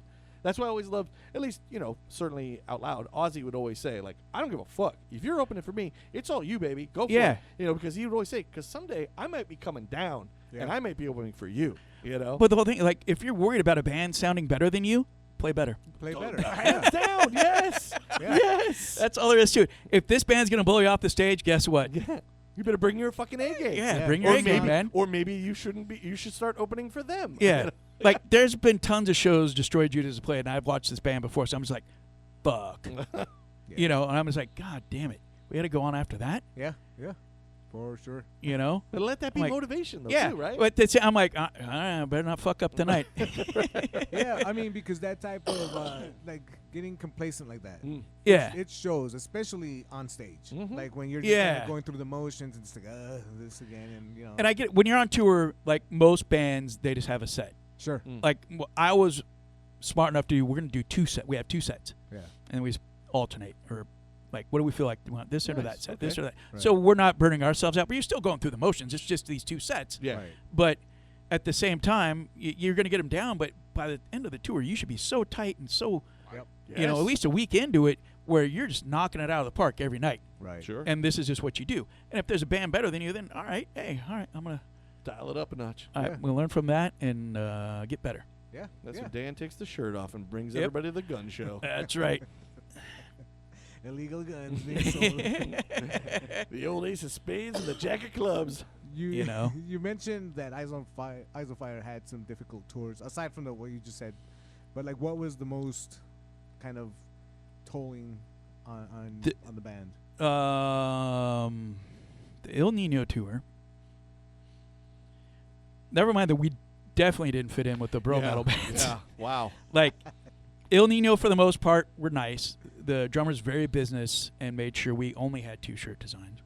Wow. Even though we had 3, could only put up 2. Damn. But I'm like, okay, whatever. But one of the bands that we were on tour with, you know, that we were swapping out opening and everything like that, their van broke down. They hit it. Their van broke down in Sacramento, and we played Reno without them. Yeah. And the next show was in Salt Lake City. And me being the guy that I am, that I'm gonna be there for people. Like I'm gonna do whatever I can to make sure this shit works. Right on. I'm like, talk to the other bands, and I'm like, hey, you and you go with Devil Driver and El Nino. I'm going back to Sacramento. I'm gonna pick up this band, and we're gonna go meet you guys in Salt Lake City. Right on. I drove through a snowstorm in the middle of May through Donner Pass. It was a blizzard in Donner Pass, right? This is a guy from Southern California. Who, like, snow? Is that cocaine? You know? Yeah, it was cocaining on the... But I drove to Sacramento, picked their asses up with whatever gear they can. We're like, we're going to borrow gear. You're going to borrow cabs, whatever you need to. Bring your guitar heads, borrow cabs, bring your guitars. Let's go. Drove my ass back up Donner Pass, through Reno, got us to Salt Lake City to the next show. All right, we're a fucking complete tour again. Yeah. You guys only missed 1 day. I drove for 24 fucking hours. But we get there, and the show's going on, and then their manager, like, this is before the second Eyes of Fire record came out. It was just about to come out. It came out on that tour. Okay. And their manager starts pulling some strings. Oh, these guys shouldn't be opening. These guys shouldn't be opening. Eyes of Fire needs to be opening. They're not selling any records. Da da da da. Yada yada yada. And then next thing you know, we're opening every night. Like, I didn't mind opening, but we were just swapping. Like, hey, this night you open, yeah, swapping off. Like, no big deal. Right, I don't right. fucking care. Like, we're both these 2 new bands, Right. and they pull that, and I'm like, motherfuckers. Wow. I go out of my way. Right. Like, I should have just left your asses in fucking Sacramento. Right. Yeah. Look, who are you opening for now? You know, if you're sitting in Yeah. Sacramento, yeah. You know? they'd say And that something. that right there made me hate touring more than anything. Yeah. Because I look like, even though we're all in separate bands, we're doing this as a Oh yeah, no. as this like is a team. Yeah. As a unit. People are coming to see, even though we're some nobody band, there might have been a couple people want to see it. It was Sure. playing in Flint, Michigan on that tour was great, because I scared the living shit out of people because they didn't know what to think of us. Because those are bro bands, they act tough. Sure. Right. We were pissed. Yeah. We weren't faking it. Oh. We were not faking our anger when we were up there. And Yeah. there was people on the stage just looked at us like, what the fuck? I can imagine. No. Am I safe? Right. You know? When you say that, this is the first time I'm seeing Neurosis. I was that's about to exactly- say. Yeah. That's exactly how it felt. Like, why does no one smile? How Yeah. come? What are they so angry about? Yeah. Especially the guy on the keyboard. He's really beating the shit out of that thing. What'd that Yeah. keyboard do to you guys? Yeah. Like, God damn it. Like, it's rock and roll, guys. You know, but it's, yeah. Yeah. No. It's just weird, and then people want to know why I don't like touring, and I'm like, bad, just bad taste, Well- taste all the way around. As you know, we're a couple of Danzig fans here, and you Nice. did mention you did tour Yeah. with Danzig. Yes, you He's did. awesome. Any fun, exciting stories touring? No, with he is him? like a regular dude. Right on. Yeah, he's just like a regular, like everyone. Oh, fucking dick. If he's paying you to do a job, he's a fucking dick. Yeah. I gotcha. Because he wants you to be the best at what you're like. Okay. I'm paying you to do stage monitors. You better not fuck up and give me a feedback all night long. Right. Understandable. Us as an opening band, totally cool. There's a show we played in New York, some weird place in New York, where they were doing a sound check and nothing was working right, and like the people that were running the shows like, oh, you guys have to go on without a sound check to us, and Danzig's like, fuck that, we're pushing the doors back. They shouldn't suffer because we're fucking up. Wow. That's cool. Very cool. And I'm like, hey, awesome. And we weren't getting paid a lot, but that's just how shit was back then. And that was with the Trivium was on part of that tour. Oh wow. Right. Okay. Yeah, those- What, like what year? Oh, it was right when Trivium came out. So what Danzig album? It was right after. It was his first tour after he got knocked out. Okay. So, So- probably 6 or 7. Yeah. Danzig 6, 7, somewhere in there. Yeah, Okay. something like that. And it was the first time he had Doyle coming out and playing some songs. Okay. Okay. And 2006. yeah, Yeah. so it was like 2005, 2006, somewhere around there. And he did like 6 shows. Doyle did. Yeah. And they were fucking awesome, like doing the Misfit songs. I'm like, fuck yeah. But, he was totally cool. Him and Fisher were talking about pinball game. Like, Matt had a friend that restored video games and pinball games and okay. stuff like that. That's cool. So Danzig was like on the market looking for a certain horror-themed pinball game. The Monsters pinball. Yeah, some vampire thing or something. I don't remember what it was. But that's the first time I met Tommy, and Tommy and I he was the guy I talked to the most on that tour. Right on. That's yeah, cool. like just him and I were like the weirdo guitar players that weren't very social, and let's just go hang out over here and talk. And Who knew that would pay off Right? so many years later? yeah, no, but it was cool. It was fun. It really opened up my eyes, and it's like opening for Danzig. I guess would be like opening for Slayer. Nobody cares about the opening bands. They just Sure. want Yeah, Danzig. there is something Right. to be said for Right. that. Yeah, they just want Danzig. Yeah. But we had fun. Danzig let us do our thing. Like, he didn't, don't go crazy. Don't break in. The tour manager's like, just don't break anything. Right on. Because we've almost broke a bunch of stuff in the beginning of the tour. Okay. And he's like, well, do your thing, but just try not to break the mics or okay, gotcha. That's So- cool. Did you ever get a sense that you were winning some people over? Oh, as you yeah. went Like, through? we were selling some merch and everything like that. Right on. And, it was cool. It was a good thing for us to do because every night was big. Cataclysm was on that tour. Oh wow. Dude, hell yeah. Yeah. Wow. They were fun. They were cool dudes. How many dates do you think you did total, like opening for Danzig? It was that whole tour, so it was probably Oh, 20 shit. something. Yeah, Oh almost wow. a month. Damn. Okay. Yeah, we did the That's whole awesome. tour. Like Trivium did about 2 weeks or a week, 10 days, something like that. And us and Cataclysm were on the whole tour. Fucking A. I even think there is some God Forbid was on part of it. That's when I got to ride with God Forbid was on one of those days. Right on. That's cool. Yeah. Any of them at any time somehow knew Dystopia? in No, mind? I don't think so. I just, No. just wondering. You never. I know don't. those I guys. never. I don't I know bring you. any. I know you don't say. I'm Dan. Obviously, you know Yeah. me from. Yeah, you know. I never bring up those bands, but if You're somebody not. did, Hi, I I'm don't Troy remember. McClure. You may Yeah. remember me from Exactly. Danzig Exactly. didn't come up and say like, "Hey man, I have that Mind Rot Right, demo." right. Someday I'd like Yeah, to play that. right. No, I No. don't think. Yeah. I just. No, I remember it'd be interesting. when Matt got the call. Glenn Danzig called Matt to ask if we wanted to do the tour, and I said, Matt, I think you just got played. It's like, no, it was him because Crazy Craig also got on there. I'm like, oh, okay, we know Crazy Craig. Yeah, yeah. And he would have been technically the guy who picked you guys. Yeah. That tour, Wow. pretty much every tour that Danzig does, he picks the bands. That's Yeah. dude. That's Yeah. That's really cool. So that means he was aware of. He who liked you what we were doing, yeah. Wow. And good for him. same with dude. the Apocalyptica, like they took a list of bands. Like they had the, their booking agent help other people, hey, give us, a bunch of bands and we'll check them out. And they Okay. picked us. Dude, look, see, That's that awesome. says a lot, Yeah. man. Yeah. Wow, that's if nothing else, that's got to feel good. Yeah, those dudes are rad. Like, nice dudes. Finnish is a horrible language. It's disgusting to listen to, but they're nice guys. And we played St. Paul or Minneapolis, somewhere, isn't that the same city? Yeah. But we played Should be. there, The Twin and our Cities are- sound guy was from Minneapolis, and he's like, "Oh, hey, there's a place right down the street here that does dollar beer night, like all day, any beer, like Budweiser to really good stuff." I'm like, Right. "All right."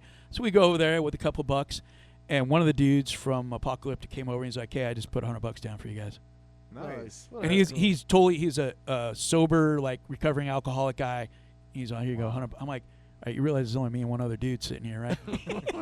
That's $50 each. Yeah. So you understand we're gonna need $200. Yeah. But yeah, they were nice, and it was Very cool. cool. Played Montreal with them one time, and those people in Montreal are weird. They all spoke to us in French. I Like- think that's what they do up there. Yeah. I'm like, you guys know we're from the United States, and with our education system, we can barely read and write or We barely speak know Spanish down or here. English or even English. And then Should one we guy was like, this will tell you how remedial my guitar playing is. One guy was really upset that my hands weren't moving all over the fretboard more on one Oh, part. yeah. He's all, it sounds like you're doing way more. I'm like, no. It just sounds hard, but it's not. I'm a lazy guitar player guy. But he was really upset that I wasn't like just lighting the fretboard on fire on Yeah, this yeah. on this song. I'm like, no. Catch No, me on the my next eyes are on fire, not the fretboard. Yeah. Yeah. Ingve Dan Kaufman over here. Yeah. Ingve Kaufman. Was Montreal the only like kind of I guess international place that you guys went to? And Vancouver. Okay, yeah, Vancouver was Those cool. count. Yeah. yeah. That's on the other side of another country. Yeah. That's as far as we went. I think we were lucky to do those because two of the guys had like records and they had to pay extra money to get in. Oh. Yeah. We couldn't get in on the Danzig stuff when they went into Canada. Oh shit. I okay. could get in. Our drummer could get in. Yeah, but the other Mm. the other folks couldn't. Yeah, no. Those picky Canadians. Yeah, no, it's weird, man. Even if you have your record expunged here, Yeah. they still see it. Oh, Yeah. interesting. Yeah. Trying to hide it, eh? I don't think Yeah. so. They see everything out there. We're not a boot that here. Right. We may like our milk in bags, but we don't do that. Yeah. And now with Destroy Judas, I know you've toured as well with Destroy Judas. Yeah, we've done one full U.S. tour. Uh, That was interesting. That was. Do you remember the bands? Like, We played with Rosemoff on a bunch of them. oh yeah, Rosenmoff. Eh. And Trapped Within Burning Machinery. Yep. Oh yeah, those Yeah. scoundrels. Yeah, exactly. Rumors of it, they might be doing something again. That is a rumor. Yeah. Mm. If it comes to fruition, we'll let's see. hope. Yeah. We'll see if they're as lazy as I am. I mean, how many years has it been? Yeah, they haven't even played. At least we're still playing shows. Yeah. We're not putting Yeah. anything out. We're still playing At shows. least you guys are pretending to still be a band. Yeah. Who's going through the motions? yeah, exactly. Very slow motions, apparently. Yeah. Your hand's not fast very. Yeah, no. And who else did we play with when we oh, what's that band? They're from New York, has an ex-member of oh, why am I forgetting their name? Something Goat. Oh, Year of the Goat? No, an No, old not Goat Whore. Lost Goat. It was one of the girls from Lost Goat was in Okay. it. Is in it. It was like their first show ever in Brooklyn. So it was us, Rosemoff, Trapped Within Burning Machinery, and a band that has never played a show before. Oh, So there was a lot of nobody there. I'm like, well, at least I'm in New York. was that St. Vitus? Akron. Akron? Oh, Yeah, we weren't even big enough to get invited, man. Come on. Yeah, no, it was Yeah. Akron, man. Right on. But it was cool. I mean, that was like my first time really being in New York. Well, that's right. I was a fire played there, but it was kind of cool being like not on like this super professional tour. It was more DIY. Yeah. No. So it was kind of cool, just kind of doing things at our own pace. Would you ever want Destroy Judas to go, like, maybe not a full tour, but select cities around the country? Like, Yeah, I mean, I would love to go up and down the West Coast again. I love touring the West Coast. It's beautiful over here. Yeah. You know, and the I like drives that aren't. too. The drives are far enough, you know, where you're definitely in a different market, and you know, we got a bunch of friends that are in bands over here that we just love to play with. That they don't get to come down here. We don't get to go up there very often. Yeah. You know, I mean, it'd be cool to play the East Coast, I guess, but I don't even know if anybody knows who we are over there.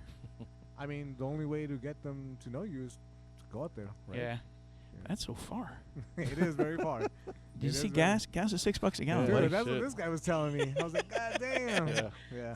Thanks, Obama. Yeah, and now there's not enough fucking TSA.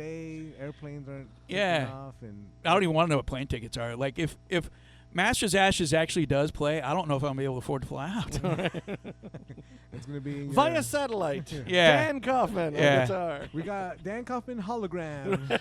Yeah. Hey, wait a minute. A band full of Kaufmans. Yeah, but no, like, definitely Destroy Judas would like to play out more, but as, we all got our own, personal lives and families and everything. Like, once you reach a certain age and you actually get a family going, things get a lot harder to do. yeah. Yeah, Oh. for sure. You can't just be some dumb kid living in a van anymore. For sure. Yeah. Yeah. I'm jealous of those old guys that still keep doing it, but then I'm also not jealous, so. Would you ever consider, like, maybe hitting up, like, the festival circuit or something like that? If I thought they would have us, Okay. I would love to get Destroy Judas to go over to Europe at least once, That'd be cool. Yeah. I mean, for me, the easiest answer is put you guys on Roadburn. Like, for me, that always would have made Yeah. sense, Yeah. Because just the having the venue to do what you guys do with the visuals and everything. and Yeah. The time that you guys need, I think that would go over incredibly well Absolutely. out there. And the style of music that usually gets played there. The style Yeah. of For music, sure. You yeah. guys fit right away. like musically and artistically. Yes. I think it would fit 100%. I'd just be happy to play some squat. I don't know. I really do. Like me, I'm one of those guys. I'll play in your backyard. Yeah. Yeah. Note to self. Yeah. No, If you yeah, think exactly. if you think we can play in your backyard and the cops not get called, I'll probably. All right, Aaron's next birthday. All right. All right, you guys are playing La Mirada. You guys know Happy Birthday, right? I could figure it out. Okay, all right. It's gonna sound a lot like this other song. Yeah. Here's You the don't mind 40 a 23-minute version. Yeah. Here's the 43-minute version of Happy Birthday. This is amazing. They haven't even got to the lyrics yet, man. Yeah. Hey, you know what? I mean, I might have a shindig for my birthday one of these years. So if you guys There want you to go, come El up to Sereno, man. El Sereno, yeah, Hell just yeah. come up and make some noise. Yeah. Hell yeah. I'm sure you guys can attract some cool attention up there. Yeah, that's it. Well, no, they're gentrifying El Sereno now too. So Yeah, I mean, yeah, they'll just be like, oh, they're moving in. yeah, that's what they'll All think. those big boxes, a bunch of white guys. All right. We're gonna Cool. open up a brewery and a pizza shop. Yeah. Shit. Any so aside from this sort of conceptualized Destroy Judas that might come around, who knows, to be determined on that one, and this show on the 16th. Yeah, 16th. Any other plans coming up for the DJs? Just mix, like, literally everything is recorded. Everybody, everything, vocals, samples, everything is recorded. We just gotta get in the studio and sit behind the knobs and start putting it Mixing together and make it sound listenable. All right. And then Masters Ashes is coming out on the 17th. 17th, yeah. So everybody go out and buy that. Go out, And please support. people buy it, we might actually be able to play a show. Yeah. So So make it worthwhile for the entire band. yeah. And again, Bandcamp. They have 2 videos up on YouTube. Yeah. Check them out. Time to Kill Records. Yes, sir. The band is Masters Ashes. The album is How the Mighty Have Fallen. How the Mighty Have Fallen. It's angry. It's very good. Those Yeah, 2 it's songs angry. are spectacular. They're like I said, just remind me of great bands that I already love, but I love the new sound and the feel of it. It's Yeah, fantastic. and if you're aware of what everyone in the band has been a part of, Mm. you'll be pleasantly surprised And- when they come together. Yeah. If you guys aren't familiar with Eric's era of Voivod, you're doing yourself a major disservice. Mm. Because this is the Power Trio era, and they might be the 3 heaviest Voivod albums of all time. Okay. And, Phobos, Negatron. Megatron. Okay. Dude, they're so incredibly heavy. And I saw them a couple times in that era, and so fucking good. Yeah. Like, I'm a fan of all Voivod, Right. except for Angel Rat, but I'm a fan of all the albums, and that era right there is just like, holy cow. Nice. And Crisis. Let's yeah, I and the mean, Crisis. Crisis. Definitely. a pioneer in a lot Yeah, of ways. If man. you've never, and not the old punk rock band from England Yeah, that right, started all no. the supposed crypto fash bands, Right. but Crisis, New York City. Yeah. Karen Crisis. Karen, is, man. It like sharing this, like, I'm used to being, when I played with them, like I was always, the guy going off, and people would be watching, the weird left-handed guitar player, Yeah. the fat dude with dreads at the time, going off, and like I'm doing my thing, and I look at the crowd, and nobody's they're all watching Karen because Absolutely, no. she is such a showman. Yeah. Yeah. And it was all about, even though like it was about the band, Sure, but sure. she was No, like no. this That. yeah, she was just like this, We'll look it up later. yeah, this this powerful Yeah. entity on stage. Yeah, for sure. Yeah. And she's like this little dainty tiny thing. Yep. Yep. You Yeah, know, the costume she'd wear, the photos that you would get of her. I mean, Yeah. it felt like every Metal Maniacs, at least one out of every 3 had something about her, Yeah. a picture of her, and you'd always And- be just like, "Who is this?" 'Cause Yeah. she's, wow. and sharing the stage with her, it was like, wow, That's cool. this like I can see this being really fucking rad, but at the times it just Yeah. what the people weren't ready for it. No. The scene. Yeah, Which is the in the people weren't scene. ready for it. Yeah. No. Yeah. I remember my first exposure to them outside of just having heard of them Yeah, was when she popped up in, of all places, crematorium. oh yeah. You know? So I was like, wow. Like I didn't know the link was that fucking. Yeah, her and Dangerous Dan. Danny D. Yeah. Danny Dismal. Yeah, he's got connections with everybody. Yeah. Yeah. So Yeah. I mean that was cool, and then finding out that you also had a connection there as well. Yeah. It's like cool, man. The Southern California connection to music outside of this place is legit. Yeah. It's like there's some real big players here, and the music is worthwhile as yours has been in the past, and it continues to be. Yeah, and then Kate and Jeff have a band called Blood of the Earth. There it is. Blood of the I Earth. was just listening to it this morning. Yeah, Actually. It's and- damn good stuff. Yeah, super heavy. Really, like they're getting the actual members so they can come out and play live. And Nice. there's been talks between Jeff and I about them coming out here and playing with DJ. So Hell yeah. Right on. Hell yeah. like They whenever, would, they would fit with you guys. Big yeah, time. Big yeah. time. That's cool. So we'll down the road we'll figure something out, and maybe we'll have some fun stuff with them and run up the West Coast with them or something. Nice. Hell yeah. Hell So yeah. it Yeah. should be cool. I do want to kind of just end this on something we mentioned before. Musicians who are nice folks to other musicians Mhm. or starting off bands. Dan has been one of those nice people to me. No doubt. My entire career that I've known Dan, as far as playing music, you've been incredibly generous. You've gotten my band shows left and right when you didn't need to. The fact that you've continued to do this, I super appreciate it. So thank you very much for Oh, that. You are generally anytime. one of the Yeah. nicest dudes I've met. Very intimidating at first. Yes. Very cranky online. Very cranky online. Yeah, but to the folks out there, that know your history and all your negative experience that you've mentioned today, even. yeah. Dan is certainly one of those people that's Yeah, how- genuine. You're very nice. How come I haven't let that affect me and just let me be a fucking asshole to everybody?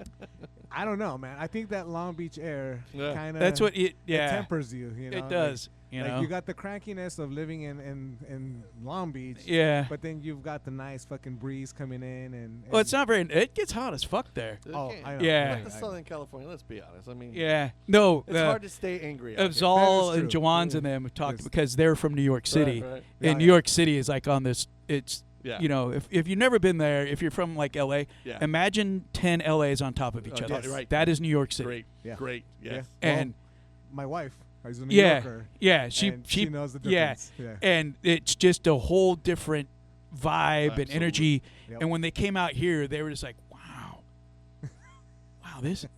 They liked it, like Right. because it isn't so just Right. all the time. So laid back, man. Yeah, it definitely compared to them, but for sure. But if you get into LA proper, it's a Yes. fucking rat race. If you're on the 5 or the 4 or 5 at any time, Yeah.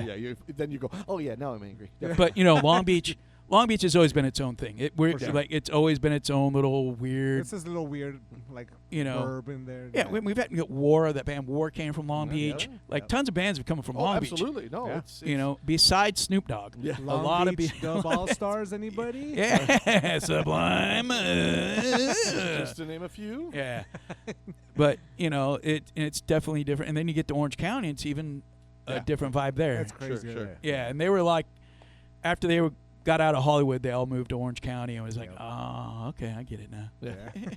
And then now, they're all over the place. John's in Vietnam. Crazy. Yeah.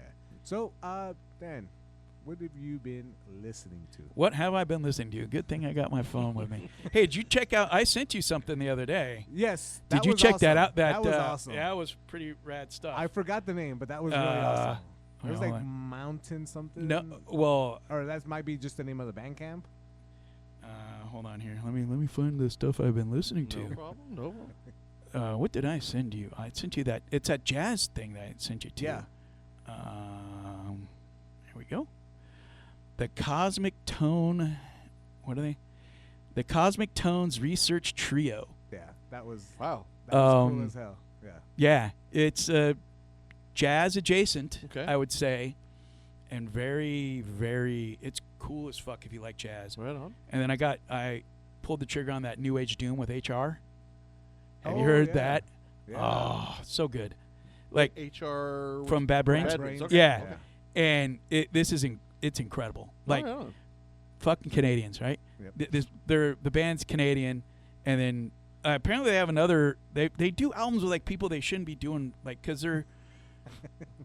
Who else did they? It's the poutine, man. It makes them all go. Yeah. They did an album with Lee Scratch Perry. That's Oh, right. wow. Yeah. I'm like, what the fuck? And they're like this. They're a two-piece. The bass player has like this weird-looking bass that's kind of like a banjo, has a drone string on it. Oh, interesting. It's like a 5-string bass, but it's a banjo. I don't know. That's cool. And some of it's like microtonal, and there's parts that are like Big Business and Melvins, Yeah. Okay. and then there's parts that are like Godhead Silo, Yes. and then they go into dub, Wow. and they Yeah. go into like this weird jazz and weird, and you're like, what the, Yeah, and it that's cool. works, and it's fucking beautiful. There again. New Age Doom is the name of the Okay, band, Okay. and then their latest album is with HR from Bad Brains. Okay. New Age. And yeah, cool. and what else have I been listening to? A bunch of old stuff. That's all good. Yeah, old Yeah. stuff. Gloss. Put on that Fields of the Nephilim again. The You were telling me about that, yeah. Fields of the Nephilim. Yeah. Cinderwell. Can never get enough of that. Oh, you like Oi Division? I mean Homefront. You guys down Yeah, down with fuck yeah. Homefront, or Oi Division as everybody's calling Is them? that what the hell? Yeah. Okay. I love Homefront. That first album Homefront. especially, I Yeah. fucking love. Second album, Yeah, kind of felt a little drop off, but still fantastic. Yeah. I love those guys. they're great. You never heard them? Me? Oh yeah. I have. Oh, okay. Yeah. That's about it. What else? Yeah, just I saw you Usual post stuff. the Dead Can Dance. Put a yeah. Well, that's talking about yesterday. Well, That's Yeah. Let the discussion begin. Shall we? shall we? Yeah, please. So shall. you guys love that new Neurosis, right? Absolutely. Yes. You know, Right. it's one hell of an album. I mean, talk about a comeback. Right? Yeah, I was in, and me being me, like I can't explain why those last few albums No. don't resonate with me, No, it's all good. right? Right. And like I've told people, there hasn't been a Neurosis record that I've been really stoked on in over 20 years. Right. This one came on, I was like, oh fuck, they're back. And they're back for real. Yeah. Like, this shit is pissed. It's ethereal, like the way they do it, like they're weird, Mm-hmm. pagan-y. There's enough of that there. And that last song with Mm. that drum machine, Yeah. I'm just like, oh, fucking hell. Like, it is just pulverizing. Yeah. And, like, never in a million years would I thought Aaron Turner was going to be in this band. I don't think anybody suspected that. You know? But then again, he also feels like It- the only one who they could have, in many ways. I had my ideas of who might be doing it, I certainly. and it was but somebody that was already in the band, Okay, and that didn't happen. I'm like, but I got you. I'm stoked the way this came out, and you can tell these last however many 7 years, I guess is what they were saying, all this shit, it is really taking effect on them, and they were pissed off about it. Yeah. Yeah. But it also feels not just pissed, but like focused. You yeah. know what I mean? Like the energy isn't just rage exploding; it's exploding in a direction. yeah. Like they see, they're talking. You hear them saying things that at least what little bits I can get is like they see what's wrong and they're focused on it and they're saying like we need to get back to this kind Yeah. of thing. And I that's the thing that's one of the things that struck me the most was like latter albums in the last few years have been much darker and, Yeah. and heavier in its darkness and brooding. Yeah. This one, in many ways, for lack of a better word, maybe felt brighter, but I don't mean sunny. Yeah. I mean ferocious right out of the gate. Yeah. And just felt so focused, and I was like, Maybe that's what wow. it. Maybe that's what it is about those other albums to me. That, like, I was telling Nick the other day. I'm like, for me, for some reason, it seems like they were like half ideas that never came to fruition. But these ones are focused, Way more. and like these are their ideas. This is how they're supposed to be. And I don't want anybody to think I'm just talking No, shit no, because no, I'm no. not. Because I love it. Like I- I bought every single one of these records. Dude. They're a band that I will support till the day I die. Same. Like I've known these guys before they were what they are. I hear you. and there's always been something about them that was like, these guys are going to be different. Yeah. And especially when Steve Ontill got into the mix. Yeah. Like, from Word is Law to the second record, Oh, yeah. it's a complete game changer. Yeah. And like, you're like, is this the same band? But Right. you could still tell it kind of is. Yeah. And then Souls at Zero came out. Yes. And I remember Mind Rot played with them at Souls at Zero, and it was right when they got the keyboard player. Okay. And it was before they were doing visuals, but they had the keyboard player. Yeah. And I'm just like, these guys, I don't know what the. Oh. They're and we're playing at Eugene's in fucking and Pico Rivera. Oh, wow. Of all places. The bar's still there. I don't know what it's called anymore, but yeah, we're playing there. And I'm just like, man, I'm glad I'm catching this shit now. Oh, sure. But yeah, and then Dead Can Dance. Yep. Dead Can Dance is going to release one song a month for the next year. Oh. Which the song that they put out Is- Our Day Will Come. Yeah. Fantastic. Yeah. It reminds me of all the early Early stuff. stuff, and it's very political, Yep. which most people didn't realize that Dead Can Dance were a political band. Oh yeah, And- the, the fact that and every purchase of this song, it's- half the profits go to a Palestinian benefit. Yeah, a doctors organization in Yeah. Palestine, Yeah, and however you feel about it, dude, what's going on is fucked up. Oh, yeah. yeah. You know, Genocide is never a good thing. I Yeah. don't care who's doing it. The actual name of the song is from a Irish. yeah, an saying. IRA, yeah, Yeah, an from IRA. but it's like one that translates also into Palestinian. Yeah. So like the fact that they named it that, Our Day Will Come, Yeah, it's fucking perfect and like so in line with everything they were and continue to be, right? yeah, A little note on the Neurosis stuff. I don't know if I told you necessarily. I forget who I was actually telling now, but I kind of thought maybe Scott was holding them back a little bit more musically because of how ferocious and focused this new album sounds. it would make you think that, right? Because like if you, Scott was definitely the brooding fucking like, I want to set a certain atmosphere with even his personal, like his solo stuff, right? Yeah, So when you, and maybe it's not fair, but it's fair in the context of the band Neurosis, that you put this album up against maybe their last 3 Yeah. albums, and those kind of half conceived ideas that I also felt like Fire Within Fires was, it was cool, but yeah. There's like you hear riffs, and oh, that riff fucking rules, Right. And then the song goes somewhere, and you're like, what happened? right. Well, and they were so short. Yes. Like yes. it Yeah. left you wanting more. You're like, for a Neurosis album, it was like this was like them doing a punk album again. Right. Like Yeah. Fires Within Fires, and the one prior before, that's the one for me where I really felt like there's some great ideas you got going here, but these songs just aren't. They're Yeah. not hitting in the way. Given to the Rising for me was the last one where I was like, Yeah. we're back. Yeah, there Here were go. some good riffs on But that at album. the same time, like I'm with you. I think it's certainly a possibility. Again, what they knew, what they didn't know, but nonetheless, whatever vibe he's bringing to a practice, maybe it's not, and without being there, none of us know what Aaron Turner necessarily brought. Sure. But maybe it's just a new idea that he brought in general. Well, you know what I I mean? mean, Or even- just youngness. just the you know? even if he didn't write a single Right, riff, right. it's the energy he brings, Yes. Right. Yeah. and just being in there, and then like his vocals, Right. and then Dave Ed back Dude. doing Great vocals, amazing. yeah, big Yes. heavy vocals. I did. I there are parts in the songs that I can hear and I can say, oh, that's ISIS. Like there's no Yeah. argument Yeah. there. That's an ISIS-ish type of yeah, approach like at an this ISIS music. sumac kind of thing. Yeah, Yes. yeah, Yes. and when I hear it, that's when it makes sense that Aaron Turner is the person to Yeah. be doing Oh, this for because sure. it's like, all right, I know ISIS not only appreciated Neurosis, Yeah. but it was like that's the band that they were trying to be the East Coast Yeah. kind of version of, Yeah. right? Neurisis is a phrase for a reason. Exactly, Yeah. right? Yeah. So, like, when I hear those little segments in these songs, I'm like, yeah, well, no shit, they fucking went with this guy because he approaches the music much like they did, maybe back in the day, 100, you know? yeah. And Yeah. then to hear him do the growls and then, Yeah. like I was telling Aaron, the strained vocals, Yeah. it was like, oh, you found your fucking place in this band quick, dude. Yeah. And because he's not Scott Kelly to a degree, and in many ways, Yeah. he brings, just because he's a different person, he Different, already yeah. brings a different energy. Yeah. Yeah. He brings a different way he's going to play guitar. He's going to be a different way he approaches vocals. And Yep, on. yep. So that adds a brand new element all in it, no Yeah. matter what, you know? Yeah. And all three of the singers sound different now. Yes. Well, there's that.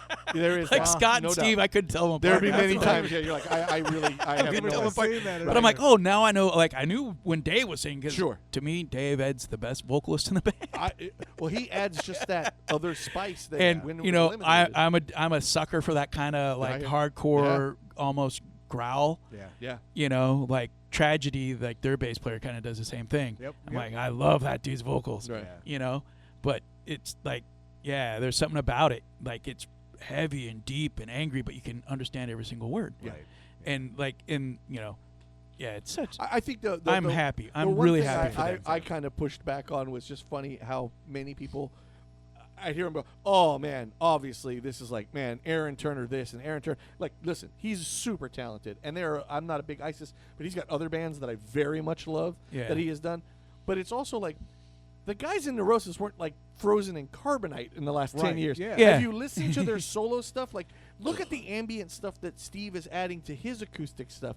Listen to the Yeah. stuff that Noah was doing with his band. You listen to the stuff that Dave had performed with other bands. You go, these guys are, maybe these were ideas they brought once before and were nixed. Yeah. That's what maybe I'm they saying. fit better now with That's what what they're I'm doing. saying by the fact that maybe Scott kind of wanted Yeah. things a certain way because Or was You're right. unable to do a certain thing that the band wanted to do. that's another for sure, one, yeah. for sure. Because like when It's possible. when you know after whatever Neurosis album was, Yeah. Noah came out with I think Young Lions, Yeah. Yeah. and that EP or album fucking sounded great. But I also heard it and said some of these could have been Neurosis jams, you know. You know. And then Steve is always busy doing Harvestman and Yeah. all the other stuff. Right.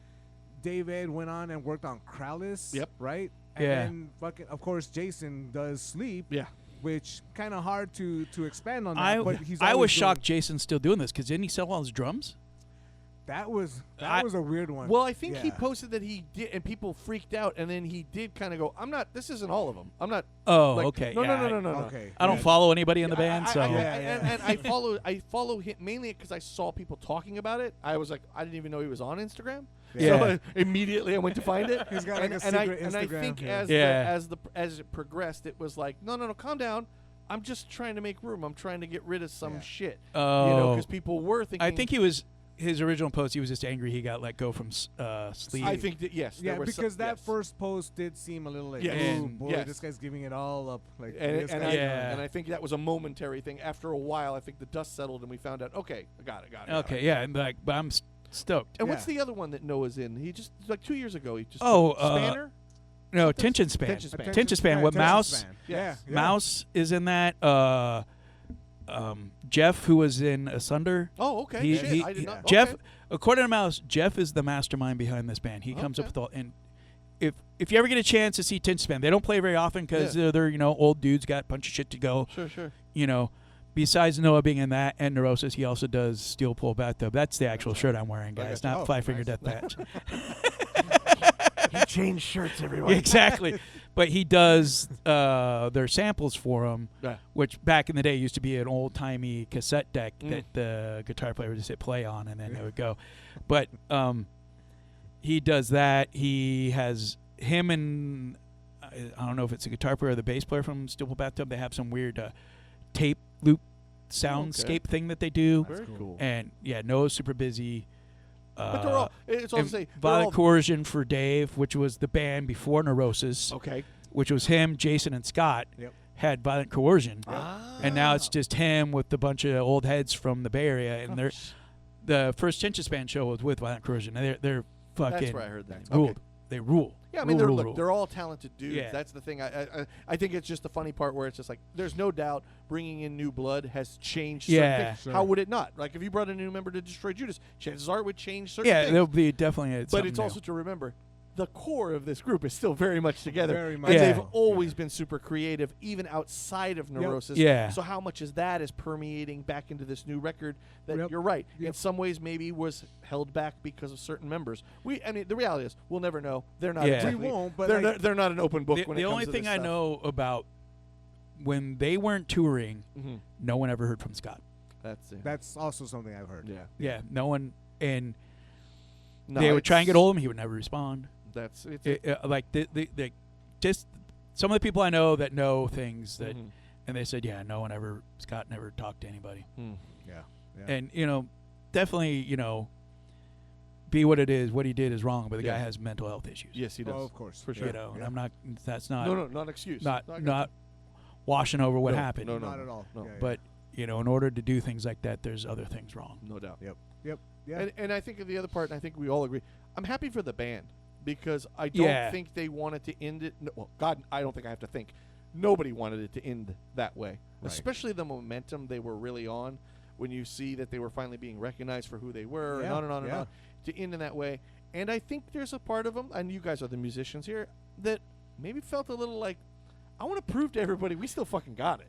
Yeah. You know Oh, what yeah. I mean? Like, Oh, yeah. like, don't think that was the end, everybody. Fuck that. I mean, I love Yeah. seeing in the article, they're like, we didn't break up. I don't know what anyway. Like, we weren't broken They, up. yeah, they never said they broke up. They Right. said they were going to take some time. Exactly. It would take some time, and in fact, the wording was that Scott Kelly was fired. Right. Yeah. Right. So Yeah.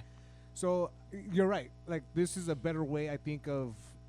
I don't necessarily see this being the end of the band, No. but this was a different way of continuing the creativity Yes. that we knew they Yes. fucking oozed Yes. out of their pores. Yeah. right? 100. Like, and the fact that they're including now a person like Mm. Aaron Turner, Mhm. who's, I mean, his Super creativity creative. knows Oh, no fucking bounds. Absolutely. right? Yeah. And Absolutely. now they get to play in that sandbox Yeah. as well. Yes. It's like, cool, man. Let's hear it. Pick 'Cause that little brain and see what that can do in their Yeah, band, man. too. Let's- Oh, my let's God. That's Put amazing. it through the Neurosis filter and Yes. fucking let's go, baby. And you know? honestly, like, I know it probably will never really get to that, but honestly, wouldn't you love to pull Aaron aside, a little truth serum, and just be like, on a scale of 1 to 10, how fucking How insane stoked are is- you? Right? He's just Yeah. gonna I be like, is 150 or more? Can I Yeah, go with yeah, that? Like, yeah. how Someone- fucking insane is that? What you know? was it? Was it on the Wonderful World of Reddit or something? Like somebody posted an old picture of ISIS. Oh, yes. And he's Oh, wearing the old timey Neurosis, Yeah, the yin the and yang sweatshirt, one. yeah. Yeah.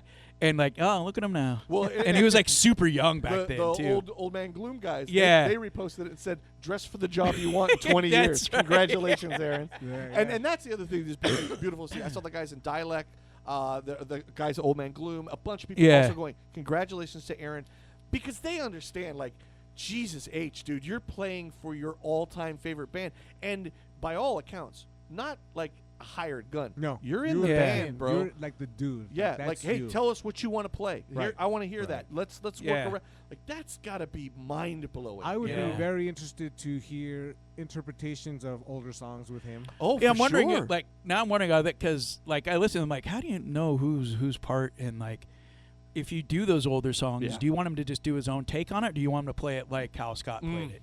I would have him do his own take. Yeah. Because he's such a just creative person Sure. that it'd be a crime to not let him be like, hey Yeah. man, let's hear your version Yeah. of that. Yeah. You know? Yeah. Don't Jason Newsted this guy. Yeah, no, yeah. You know what I mean? Like, Yeah. yeah. Now let this guy, let those wings Let him, fly, dude. as the kids say, let him cook. yes. Yeah, is yes. that what the kids are saying? No more 6'7"? No. No, yeah, well, they're still We're- saying we're that. at Oh, 6'8". okay. No, yeah.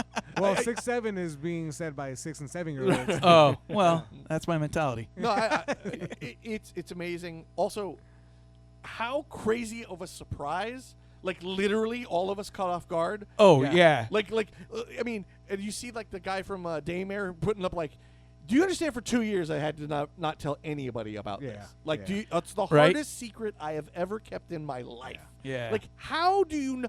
There's no, like, I'd have to scream it into a pillow every night so as not to tell somebody. There's a weird world around Neurosis. That band has this weird effect on people. That's all I Understandable. know. And like, I wish I could do that. I wish Destroy Judas was that cool to where we can have that kind of effect. Like, Yeah, don't say nothing. Well, but how much of it was timing? I mean, know some everything people. was just right there, you know. It's so Swimming amazing. he'll be swimming with the fishes. I and actually could they think have- I think you guys do Oh, have that. yeah. I just think you guys don't realize it. Oh, okay.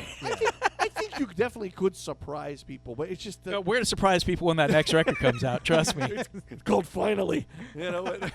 Yeah, no, it's just it's just like everything felt like everything was aligned all at the same time. Yeah, you like- know? You and- wake up, Chuck Norris is dead, and nobody really gives a shit, nor Yeah. should we. And then the next thing you know, one of your greatest Yeah, I favorite was like- bands of all time releases an album, and it's fucking amazing. I was It's- like, I think it was I saw one of you guys' post. I'm like, huh, Neurosis got a record out. I'm like, kind of reading. I'm like, oh, Aaron Turner's in this. All right. Oh, it's already on Bandcamp. All right. Put it on.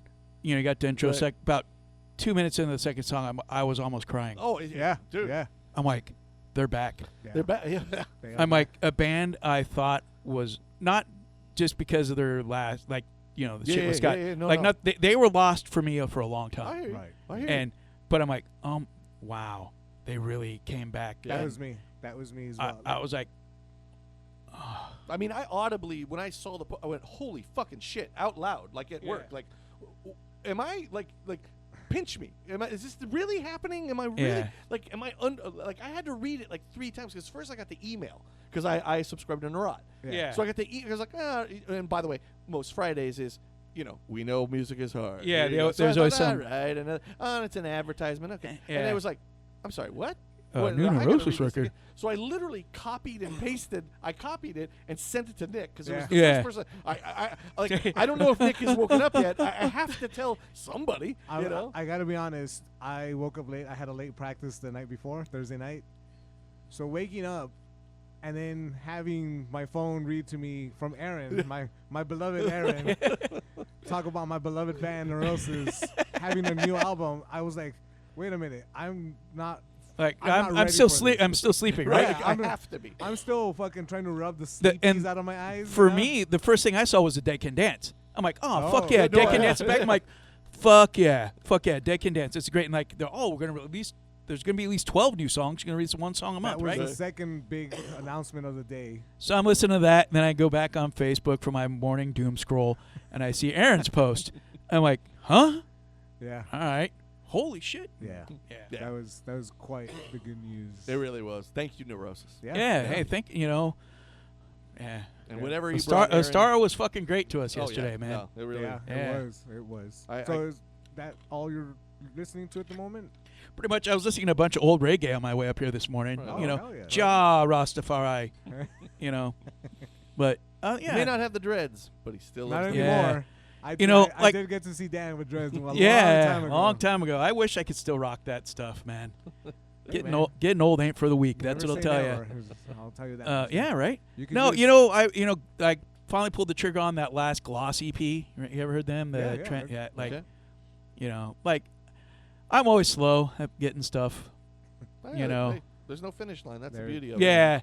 You know. and I'm usually just because I'm a grumpy old man. I usually just listen to a lot of the old stuff still. Well, we like that You too, know, man. like Ain't nothing especially wrong with that. with the way the world is right now. It's been a lot of crass Oh, and yeah. flux. Not gonna imagine. Hey, yeah, You know, I'm right there with you. you know, and do they also living? Of course they fucking do. And it's just been shit like that. And I'm, the world's too fucked up right now for. Yeah. And every once in a while, like Neurosis brought, and it was as good as it was, brought just a little glimmer of light in No the doubt. world. Yes. And They Can Dance, same thing. It just kind of shows that, we're being pounded left and right by Yeah. really heavy things that it's now affecting everybody. Yeah. And if Trump does blow up the fucking world, at least we got the new Neurosis Yeah, we record got to the listen new to Neurosis while it's fucking blowing up right in And front of us, you right? Can dance. Yeah. You can Right dance when with that Right? mushroom cloud's going off. Yeah, push play, yeah. rock and roll, hit baby. play, and just all right, here we go. We went out on a high note. that's Yeah, for sure. exactly. At least there's 2 fucking great recordings out there right For now sure. that are peak fucking the apocalypse. Yep. So, Aaron, what are you listening to? As well as Dan was saying, a lot of old, but as I like to do because I like to explore. Because quite frankly, I missed all these things in the first part. One that I found, again, I know the algorithm usually just ruins your life because you hate one thing and it goes, well, you'll see 50 more of these. But I find the algorithm sometimes can be on my side. I had found a band that they recommended called a band called John Boy. And at the same time, turns out Southern Lord is going to reissue it come record store day. Oh. So I was like, okay, I love Southern Lord. John Boy's being recommended to me as a noise post-hardcore band. I like both of those. Check them out, Pistol Swing or Pistols Wing, I don't know. 93, 94, out of Texas. And Claims Destructions. Really cool. Really enjoyed both of them a lot. The Pistol ones especially, I was listening to that a lot. This will lead into the ending of this is I am still very confused on what is post-hardcore, quite frankly. Yeah. I ran through a lot of bands this last couple weeks, but they really had something. The closest, which I thought was also interesting, the closest band I would say that it hit me the most was through my limited knowledge of these kind of bands. Interestingly enough, is Engine Kid, which, as you know, Southern Lord is also. I thought there were elements of that in there. I just really, really dug it. It was really cool. Out of Texas, they did 2 albums. That was pretty much it, and went away. John Boy. Also bummed they didn't have at least one Walton song. I mean, my God, you playing yourself John Boy. But, I mean, it's right there. Come on, you know. But, you know, out of that Texas scene, essentially they were referred to me along with kind of Butthole Surfers, bands like that, although they sound nothing like the Butthole Surfers. Yeah. By the way, new single from them. That was fantastic. Thank you for posting that, Dan. Another one that I found, very interesting band, a band called Prostitute, Attempted Martyr, came out in 2024 out of Michigan. I know at least one member is, I believe, Lebanese or in Arabic in some way. Yeah. So Attempted Martyr, you know, there are definitely some songs where you're like, whoa, this is some heavy kind of religious jihadist kind of, not commenting on those. Not I am one necessarily. Right. But musically, they say they're very influenced by Swans. I get some of that. The one thing that kind of I went, and then nothing against the band, just they're not for me. The first thing it was like, if you like them, you may also enjoy Chat Pile. And I was like, uh-oh. Yeah. But I tell you what, I can't stop listening to it. It's really, it's that kind of chaotic music where it's like, it feels like something's about to go off the rails, but you still are like, you're there in the The other band I could think of, 2 bands that came to my mind. The band Soul Glow. I don't know if you've heard them. Yeah. They're awesome. Fucking great. I love those guys. Yeah. Where it just feels like everything's about to explode, but you're still like a rhythm that you're just fucking banging your head to. Yeah. And the other one had a bit of Wreck-N' Reference. Not in the industrial side of Wreck-N' Reference, but vocally that kind of desperate scream hardcore kind of thing. You know, the vocalist is really good in that. I was really blown away by it. Attempted Martyr. Another one I think you guys probably at least have heard, but it was recommended, so I thought, okay, a band called Jesuit. Wow. Yeah, I never heard them. So you got Nate Newton that goes on to Converge. You got Brian Benoit goes on to Dillinger Escape Plan. Yeah. Hydra Head put out essentially a compilation of all their 7 inches and everything. Motherfuck. Yeah, they were a good band. Oh my God. Yeah, they're a good one. I'm not a Dillinger or a Converge guy, but God damn, this Jesuit was like, yeah, man. I fucking loved it. Another one, this is again where you go like, okay, these computers are getting too fucking smart. I saw this on a recommendation. AI. Oh, big time. I saw it on a recommendation of, you know, there's people do these things like, here's 3 albums you need to know, or hey, here's 4 obscure albums you've never heard, you know. And then I watched, oh God, now I'm spacing on his name. Who's the arty director from Baltimore with the pencil-thin mustache? John Waters. John Waters, yeah. John Waters did an Amoeba, What's in My Bag. Yeah. And he referenced this same album. And I'm like, okay, I at least got to listen to it. Now, you both probably already know. Roland S. Howard. No, he's not my new attorney. He used to be in Birthday Party. Okay, yeah. Teenage Snuff Film. Came out in 1999. Wow. Like, just this really cool, again, I know there's probably 50 people, well, I think we have 50 people. There's at least 49 of them. They're like, where the fuck have you been? But I'm sorry, man. I can't listen to everything, and I'm just glad I'm catching up. I thought it was really cool, and just that moody, jangly. You know what? And again, you're a much bigger Twin Peaks guy than I do. Yeah. But that's what it felt like. Like a sound check to Twin Peaks. It sounds like there's one song in particular in Twin Peaks called The Pink Room. Okay. Which is like the kind of like the dirty, greasy, like this one's grimy, but rock it's and like roll. That post-punky bass Yep. but that jangly, Yep. reverby guitar, Yep. and it just like he does a cover of White Wedding. On Oh, it. yeah. It's really Nice, cool, nice. really cool, man. Yeah. So yeah, that I was just like, oh man, I'm loving that, dude. That's cool. Speaking of Twin Peaks, Please.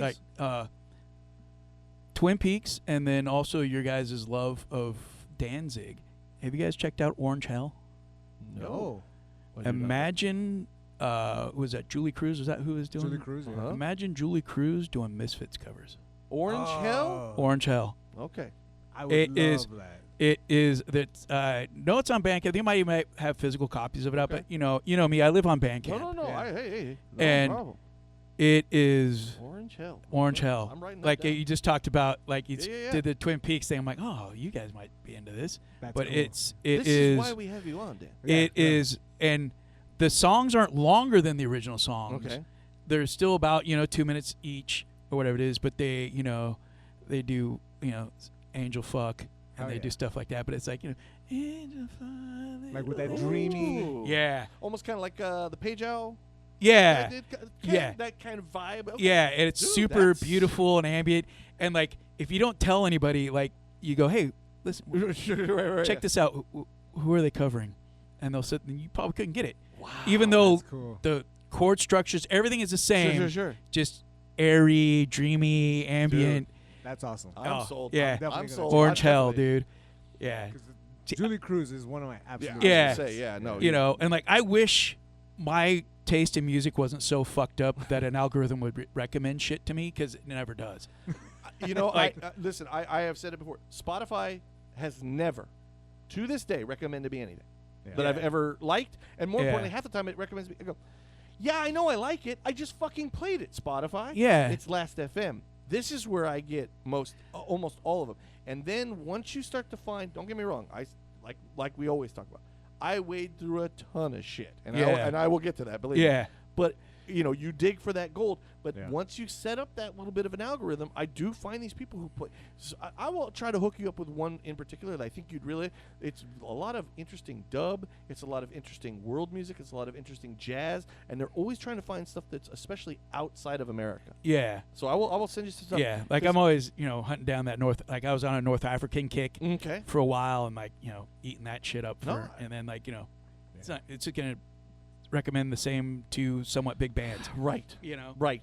Like if you love, you like Emperor, you may also love Mayhem. Yeah, no shit. Yeah. Yeah. Like because they're in the same fucking country. Yeah. Like, get the fuck out of here, man. Like you know what I mean? Like where Last FM I have found like this is where like John Boy. Like, Yeah. I didn't even know Last FM was still a thing. Oh, I used every Yeah, Sunday. this guy loves it. Every Sunday, I get on Last FM and I fucking go through Yeah. everything. Like- it has opened my eyes to a ton of bands I would have never ever found It otherwise. was like when DJ went and played in San Luis Obispo, everybody was asking if we had stuff on SoundCloud. Mm. I'm like, I didn't know kids were still using that. I thought that was a dead format. I'm all, you know what? I'll put our stup up there just for you. You I know? mean, look, for all I know, I may be the last on Last FM. I'm just saying. Yeah. I use the shit out of it. I think it's amazing. I remember even reading an article, I think it was like Noisy, who said, Last FM is where we peaked and we should have stayed there. You know what I mean? Like it's just it recommended. You didn't have to buy from them. They weren't stealing music. I think the other reason is because remember, Spotify is only going to recommend you the shit they have on Spotify. And Yeah. God knows they have most of it. It's just to say, Last Well, FM has they no, used to. Well, They used to, yeah. Last FM has no dog in the fight. Like, Yeah. they'll recommend you any band because they go, look, this sounds similar to that. Yeah. So you might dig this. You know what I mean? I will sing the praises of Last FM till the cows come home. 'cause it is. I really, believe it is now known as Aaron FM. Yeah. Hey, if they, I'll have to they'll up my. accept a bounce check for $50. I'm more than happy to buy it. Yeah. A couple more on a more hip hop tip. I don't have to tell you, Dan. I know you know this was released, but Larry June, Currency, and The Alchemist all put out an Nice. album together. Nice. I love The Alchemist. He's one of those hip hop Yeah. producers where I'll listen to anything he does. Check it out. Larry June, I'm not big on. Currency, I do like some stuff from him, but it's called Spiral Staircase. Fucking great. Nice. Really, I mean, The Alchemist he's just in a moment right now. The old Aaron can't pronounce shit once again strikes. So I've talked about him in the past, a band called Arm & Hammer that has two members in it. One that I kept calling Euclid. It's actually illicit. is his name. Yeah. So for all of you who went looking for Euclid and were like, well, this guy's an asshole. I don't know what he's fucking talking about. Yeah. It's once again, can Aaron pronounce it? And the answer is always no. So Illicit with Seb Bash is the DJ, called I Guess You Had to Be There. Fantastic. Real laid back. If you know of Arm & Hammer, and especially if you know of Illicit and the other guy whose name now I cannot remember for no Euclid? good reason. I wish it was. Euclid. Their style of rap is more like almost like spoken word, almost like beat poetry over the top. Oh, okay. Yeah, it's Nice. I really dig them a lot. Arm & Hammer's Nice. really amazing, and both of them, their rap patterns and just the things they say are just they're their own little thing. I would say to your wife, Amy, I know she's a big fan of Aesop Rock. Yep. Seb Bush just did an album with him, Okay. so she may enjoy that. She might already be if it's out. like, It's 'cause certainly possible. Yes, I know we- she's a big fan of his. we haven't been like riding around in the car just because of her schedule and Sure, stuff sure. like that. But I'm sure at one point she's gonna be like, oh look, new Aesop Rock, which I would recommend mainly because I love what this producer. I'd never heard of him before, so I thought the production Cool. was amazing, and I love the beats. maybe I can surprise her for once. you know. Hey, Nah. well, Yeah. No. True. if you hit her before this episode comes out, if she listens, you Yeah. know. no, it's- Right? Yeah. Well, I did forget we are. You know, we have been with our partners for a while, so they know us better than we know. I know, right? No doubt about that. It has been 3 weeks, so of course my boy Boldy James has got another new album. Another couple albums. This is his third one this year, with an interesting producer name for sure. Your boy Pasca. Okay. Again, never heard of him. I see him from time to time on Instagram saying, "Look, I'm here. Yeah. Pay this. I will rap on your beats." You know. Nice. So it's called Hook, Line, and Sinker. I really dig it. I say again, Boldy James, one of my all-time favorites going right now. I would like him to make maybe 2 really good albums a year instead of 5 good albums a Yeah. year. I would prefer, but I do love the idea. Like he's willing to rap, and Right. rap for hire. That is him. Last time I left this, we talked about how I was going to start down the path of Sun Ra. And I did. Oh, how'd that go? It was interesting. I mean, again, I do like jazz. I am more of a hard bop guy. The spacier stuff sometimes loses me. Certainly the kind of free form. The definitely free loses Sun me. Ra jazz. Yeah, Yeah, that's did you get right. lost? Well, and even Coltrane and stuff like that Yeah. loses me in some stuff where I go, I get it, but I don't. It's just not my thing. Yeah. But I did really like. These are the 4 I listened to, and I found a lot of great stuff in there. And again, whether I liked it or not, I'm glad I just went down that path. Yeah. And there's certainly some other ones I'm definitely going to return to. But Cosmic Tone for Mental Therapy I thought was really good. Nice. Interstellar Low Ways, very Mm-hmm. cool. Disco 3000 started to get a little weird, to say the least. But I wasn't shocked. I was Yeah. like, man, this Sun Ra guy, I don't know about him. But I have to say the one that probably hit me the hardest and I thought was really good was Space is the Place. Not the soundtrack to his movie, but the album, which is album. Yeah. different than the soundtrack. Yeah. Which, again, with Mr. Raw, you really got to do some investigating on what album am I actually Yeah. listening to. Yeah. Yeah. Because the man put out over 100 records on his own label. Yep. So, the pressings are very limited, and then certain titles are given to them now that they weren't given to him at the time it was put out. Yeah. So you got to do a little research, but it's worth it because Yeah. amazing stuff. I mean, this No, guy.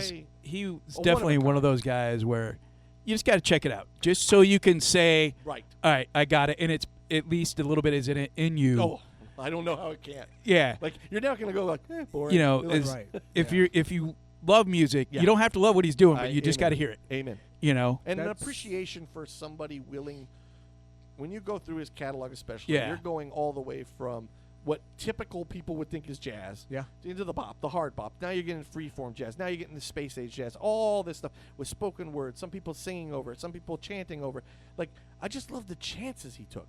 Yeah. That's the thing that like he's that type of jazz Yeah. is a type that I can kind of like sign on to Yeah. because it's not as straightforward. Not at it's all. a little bit more yeah, experimental for sure. and in ways that I like other music being I experimental. 100% you know, hear so you. like when well, I forget who it was at this point in my life that said, "Hey, you should check out Sun Ra," and I did. I was like, "Oh yeah, fucking a." This Yeah, I is- mean, there's some Sun Ra, especially like the weirder stuff that has more in common with Butthole Surfers than it does Miles Davis. totally. Oh, You know what I Absolutely. mean? Where you're just Absolutely. like, I get it. I totally get it. I you also know? like that with Sun Ra. in the music is that you could say check it out, but it's so vast. Oh yeah. That wherever you jump Yeah. in is Yeah. a good starting point. And, Yeah. and it, if you really want, it would take you 3 lifetimes to Right. truly, you know what I mean? 100%. Yeah. And which is good and bad because Yes. it's like good. It never ends if you're really, really into it. And the other part is, I think that may keep some from it because it seems so daunting. So imposing. You just Yeah. look at it like, where the Also hell? bad you know? because like I'll never have time to Oh, take no. all Yeah, of and this you know, in. it's cool. Yeah. It's cool that you can't. Like Yeah. that's Yeah. probably There you go. I agree. the best thing about it is Yes. like you don't have to listen to everything somebody's put out. No, Right, but right. and you've always got something at Yes. some point. Yes. But the other thing is, again, as I said, my constant trying to figure out what post-hardcore is. So it's essentially my yearning for, and I get it. This is the beauty. And Did you the- ask AI what post-hardcore I is? kind of did. I Googled it. I don't ask AI. I just Google. But I guess it's one and the same. But it's essentially the double-edged sword of loving a band that really is in some ways one of a kind. So it's like, man, do I love Drive Like Jehu and At the Drive-In. Yeah. Are there any more post-hardcore bands that sound like them? And they go, oh, yeah, it's post-hardcore. Here's a bunch of bands. So here's a bunch of bands. McCluskey, Engine Down, Far, Nation of Ulysses, Yeah, Nation of Murder Ulysses. City Devils, Yeah. Fuckamos, Slug Hog, Dinosaur Jr., and Quicksand. And none of them sound like each other. None of them I sound also like see each other, that- and none of them sound like Dinosaur, or excuse me, Drive my Like beloved Jehu, and I didn't like any of them. And I also see they kind of clump in Husker Du and the Minutemen as being the forefathers of that shit. Yes. And it's just like you look at some of like you go on Wikipedia and it lists the bands of post-hardcore. I watched a YouTube thing where it's Rate Your Music, that little website. Yeah. Yeah. So it does the top 100. Like now, I will say I did find Prostitute on there. Oh, I did find some, but some of the others, like, I guess it's the part where, and again, this may say more about me than the genre. You tell me post-hardcore, I'm gonna need to hear guitar. Not REM jingly jangly Yeah. guitar. I need to hear some fucking plugged in amps like Drive Like Jehu, like At the Drive-In. Right. Again, Is- I understand those are kind of individual bands that did a thing where if you tried to do it, you're just copying them. I understand that too, but it just that's bad. But again, I don't mind it necessarily. That's the beauty of the exploration in general. I can count those bands and say nope, nope, nope. Yeah. Like Quicksand is a perfect example. They're Yeah. not bad. I Yeah. don't hate them. But when I'm going into it going post-hardcore and I hear it and I go, I'm not hearing it. I also you know? think that with like bands like Jehu and At the Drive-In, Mhm. At the Drive-In is the culmination of all these other bands that No, existed. 100 right? and So- heavily influenced by Drive Like Jehu, Heavily which they will influenced. tell you the moment you ask them. So you're also starting off with Drive Like Jehu, Drive by Jehu, Mhm. and then at the Yeah, Drive-In again. and all these bands Well, in the yeah, middle I agree. are I agree. swing or miss, swing Well, or you got- miss, right? Well, if you're gonna do that, you got to do Fugazi. See, and that's- Like At the Drive-In is a lot of Fugazi Yep. worship. Yeah. And yet, I still cannot find one Fugazi album that I like. They got some songs, but full album, I can't. I sent it to Nick a He couple sent weeks me ago. the Albini thing that they Albini just- one that just came out, and I thought, oh, well, Albini production. No, and that you've heard the whole story about that. Like they recorded hated it. Is what. Well, I heard. it sounded flat, and even Steve Albini called him like, Yeah. no, Yeah, which is crazy. But an Albini production sounds And, like- flat, but okay. no, It's just, and again, all this is to simply say, Yeah. I love genres, and I understand how they can work, and I love that you can call something post-hardcore, and it can have different flavors. In it. Destroy Judas is now Yeah. post-hardcore. They're post-metal. According to Wikipedia, no, but you're new metal. But That's right. It's just to say, like, it is just this weird where even Last FM is going, oh, well, yeah, you'll definitely, and it's like, I guess when I think of it, I think of like Shellac, I think of Yeah. Big Yeah. Business, or Big Black, which even Yeah. that is like a little Like, industrial. Yeah, you know? I saw they were putting big. I'm like, I wouldn't put Big Black as like post-hardcore. wouldn't They're either, closer right? to an industrial band than they Right. are. I mean, people. They're closer call to Swans than they noise are. rock. Yes.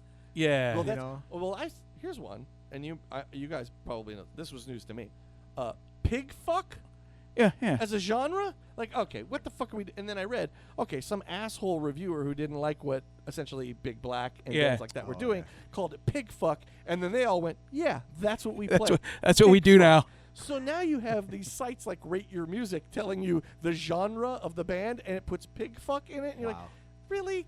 Yep. Come Well, on. this kind of actually goes back into when we were talking about the popularity thing, Mm-hmm. where you said that your son mentioned an indie band. Yeah. And then you went and looked at their followers Sure. and saw that there's nothing indie about this. Not much. Well, I They think got at 50 one- billion followers. right. They're on a So, like, major I think label. The they're- Arctic Monkeys are the 15th most listened to band on Spotify every month. So you I know? think in an example like that, indie becomes the musical Sure. style. No doubt. Right? No so doubt. like post-hardcore because it's so wide and then Yeah. like multi-encompassing. No doubt. You know that like if you start off liking the Fugazis, the, Yes. the drive-ins Yes. and all this, and you make music, you're telling yourself, I'm post-hardcore. I'm making post-hardcore music. Sure. Whether this sounds like it or not, yeah. that's not on me. That's on the listener. Yeah. But I believe I am playing post-hardcore. Yeah. So therefore, you're gonna get bands that to you don't sound like one of these things isn't like the other, right? I mean, Hum has been on a bunch of those lists. Hum. What? Yeah. Yeah, Yeah. I don't know that I would call Their they're last great. album was almost a shoegaze Yeah, record. thank you. Yeah. Shoegaze. Thank you. So I'm just like, okay, but again, look, it's Well, all it's- part of the game. I don't it's mind like- it. I keep digging. I'll find them. It's just to say it is just weird of a genre that I am fairly new to. Yeah. So to go like when you get these exemplary examples like a Drive Like Jehu at the drive-in, and even to a lesser extent, not whether I'm a fan, Fugazi, like yes, I hear Fugazi and I go, I understand why this is post-hardcore. Yeah. Yeah. The moment I hear it, it may Yeah. not be for me, but I No, get at least you get all right. This and it does this, this and that. It fits into this. Thank you. This package. Right. Right. And you just go like, I listen to Quicksand and I go, well, I get it if you like Dinosaur Jr., but I don't know that anybody would be like, wow. That's why genres are stupid. To a degree. To a You know, degree. but like, it's kind of like with emo. Okay, when At Yeah, the oh. Drive-In first came out, dude. they were pushed to be as an emo band. Yeah. Yeah. So I'm like, oh, okay. So I go and listen to it. I'm like, huh, this sounds nothing like One Eye God Prophecy, or Dude, great band. or Yes. or Blood Brothers, Yeah. or Yeah. or Orchid, not the stupid stoner band. I know. Yeah. Orchid from Yeah, Boston. Yeah, yeah. Those were emo bands. Yeah. To no, me. Pissed Pissed off. Right. Their lyrics were about emotional stuff. Right. Yeah. But musically, it was pissed. And then, oh yeah, At the Drive-In, this emo band. Huh? Well, and you saw my post probably about 4 or 5 months ago with the whole emo, then screamo, Yeah. then this weird, and you're like, you even said, you're like, it sounds like a grindcore band. And it's like, that's what I kind of went with, Yeah, but right? I don't know anymore. And then they're calling like scram or something like Oh, that. yeah. There's another Just one. because they don't Yeah. want to, because they want to. Everybody wants to think they're different. Yeah, You're and- not fucking different. And again, by the way, I found some amazing bands that were doing that stuff too. Yeah. You know what I mean? But it was Yeah. just like, I mean, look, for some people, emo is, My Chemical Romance. and Yeah, stuff, you know what I and mean? Dashboard Confessionals and shit. I'm like, Exactly. dude, they sound nothing like Orchid. What the hell are you guys talking about? Remember that band Hot Hot Heat? Mm. Yeah, They were at one point called post-hardcore as well. yeah. Exactly. So it's like, all right, well, Yeah. See, kids, genres are stupid. I think genres have a place. It's just like, wow, like nobody listens to, let's say, I don't know, like Sleep and goes, is that thrash? right. Like, no, we all know that's at the very Like- least it's Doom. They're good. Yeah. You can add a stoner, you can add that, that's fine. But we all go, well, that's clearly Doom. Right. You Yeah, know, genres nobody- are a good way Doom- to like Doom start adjacent. you Yeah. off. Yeah. Right. You know, like you start off here with this word, Right. and then it just realize whatever type of music, it's gonna umbrella Yeah. out and just be a big. And it should, right? We want artists to like expand. If everybody's Yeah. just going to do a Drive Like Jehu album, what the fuck do we need this genre for? Right. They've already Yeah. done 2 perfect albums. I don't need you to do anything. Yeah. You know And what then you I have mean? Pitchfork before that, which Yeah, was. dude, exactly. And then you go into Hot Snakes, and you're just like, okay, Yep. do you guys make any shitty records at Yep. all, Nope. dude? I mean, Yeah. again, Nope. it's so Rocket amazing. from the Crypt. Yep. Nope. Yeah. They don't suck either. Again, it is just funny to see that, and it's Reese and Fulberg, man. Part How of- those motherfuckers do it, man. dude, again, it's just funny to go through that as you're just going like, am I like being fucking punked here, like with these bands? But look, I think that is the beauty of what we have is everything's Yeah. available. You do have to wade through a lot of shit, but man, when Yeah, you find like- those ones like a John Boy, you go, thank you. Okay, Yeah. cool. Yeah, this is like the tape trading days now. Yeah. It's like kind of cool, but it's like so much more easier to do. Like, back when I was a wee tot, we'd be trading tapes with dudes all around Yeah, the world sure. and shit, and they'd be just turning you on to stuff. But now you could go like Bandcamp or whatever, Right. Yeah. whatever thing you use, Right. and you'll find some band that all they're doing is releasing local stuff, and you're going to be Mhm. like, dude, this is like some of the greatest shit ever, and they'll probably do nothing. Yeah. Or release 2 albums in the 90s and nobody ever heard of them. And Yeah. you listen to them and go, how the fuck? Yeah. You know? Yeah. And it's cool that older bands are realizing that Bandcamp is around, because now Rodan is on there. Yes. Rodan was one of Oh, those yeah. bands that you could never find their stuff, and now you Yes. can get their stuff on there. Harvey Milk is starting to Milk, release yeah. their stuff up Yeah. on there.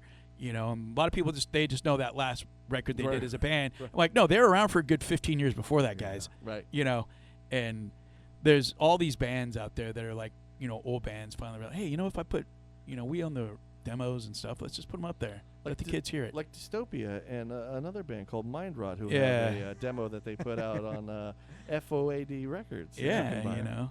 Yes. But you know, No, yeah, yeah, It's just to say it's just a funny journey that kind of going down Yeah. where I feel like, okay, I'm going to explore this genre, and now I'm 10 times more confused about it than I did when I started. you yeah, know? like you know, when I think I've shared this story about like people have asked, hey, what kind of music does Destroy Judas play? And I'm like, and I used to say, oh, we're kind of like this metal band, and I was with a friend who works with Wardruna, and I got asked this by somebody, I think she works for Apple, and I started to say, and he just put his hand over my mouth, and it says, they play really good heavy music. Look, They're not metal, they're not punk, they're not, it's just heavy. Yeah. Yeah. And I'm like, okay. And I'm like, because there's but of course everybody, well, we need a genre.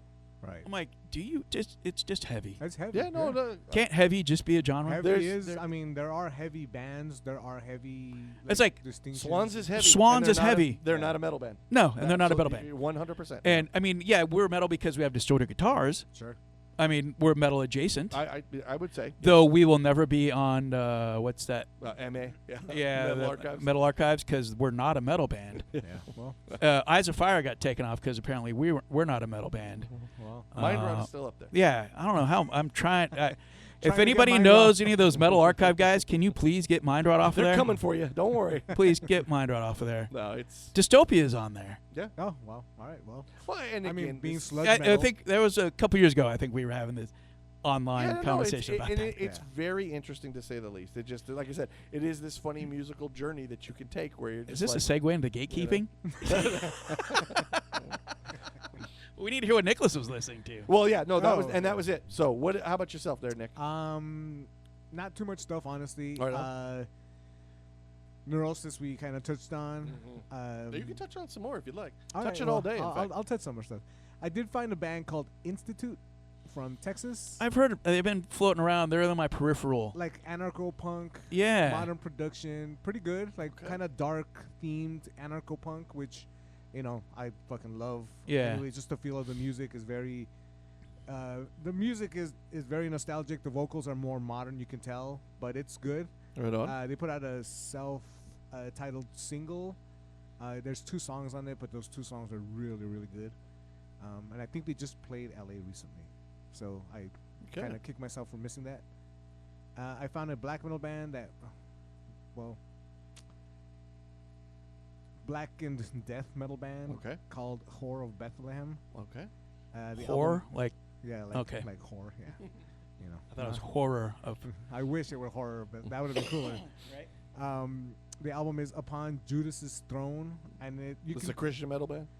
by all means. Yeah. The production, I mean, the album is from like 2014-ish, something on. like that. But the drums sound a little kind of clicky on this, but the guitars are fucking heavy. The vocals are really sick. I can't really hear a bass to save their life or my life. Whoa, either. in a black metal band? Yeah, I know. Bass But is it- overrated. but, well, hey, you're telling me, buddy. But even like in a black and death metal band, Yeah, like, yeah. you'd think there'd be Yeah, some, no, right? I but, hear you. but it's just not really there. Interesting. There's definitely a lot of heavy guitar doing all of the heavy work there. It's really, really good though. I've been still on my Tangerine Dream kick and happier now that Popol Vuh released a statement saying they're gonna put out more music. Right on. Nice. So I those are like my 2 big heavy hitters, Tangerine Dream and Popol Vuh. They're fucking great ambient for those who might not have heard. Yeah, yeah. They both done soundtracks to a ton of movies.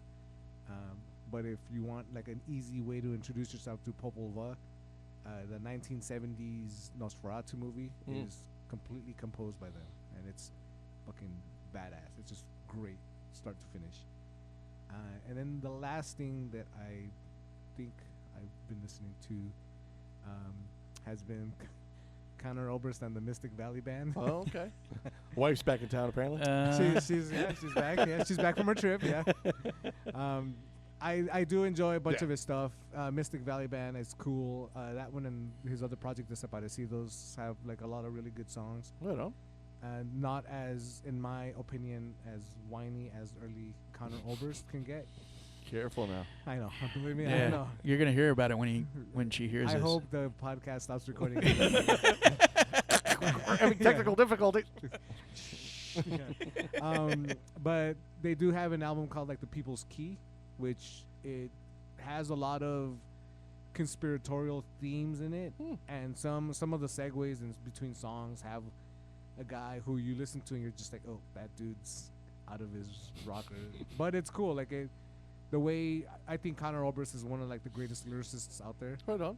So when he ties it together in with the music, it just flows really nicely. Nice. And that's, I've been kind of solo listening to that one. Right on. Secretly, but not as secretly. Well, I mean, you live in the fan club I house. live in the so- capital. Yeah. Yeah. Yeah, isn't she the president of the fan I'm club? pretty sure. She's the president, the vice president, and also a client. She's at least holding an office. That's for damn Yeah, sure. dude. Yeah.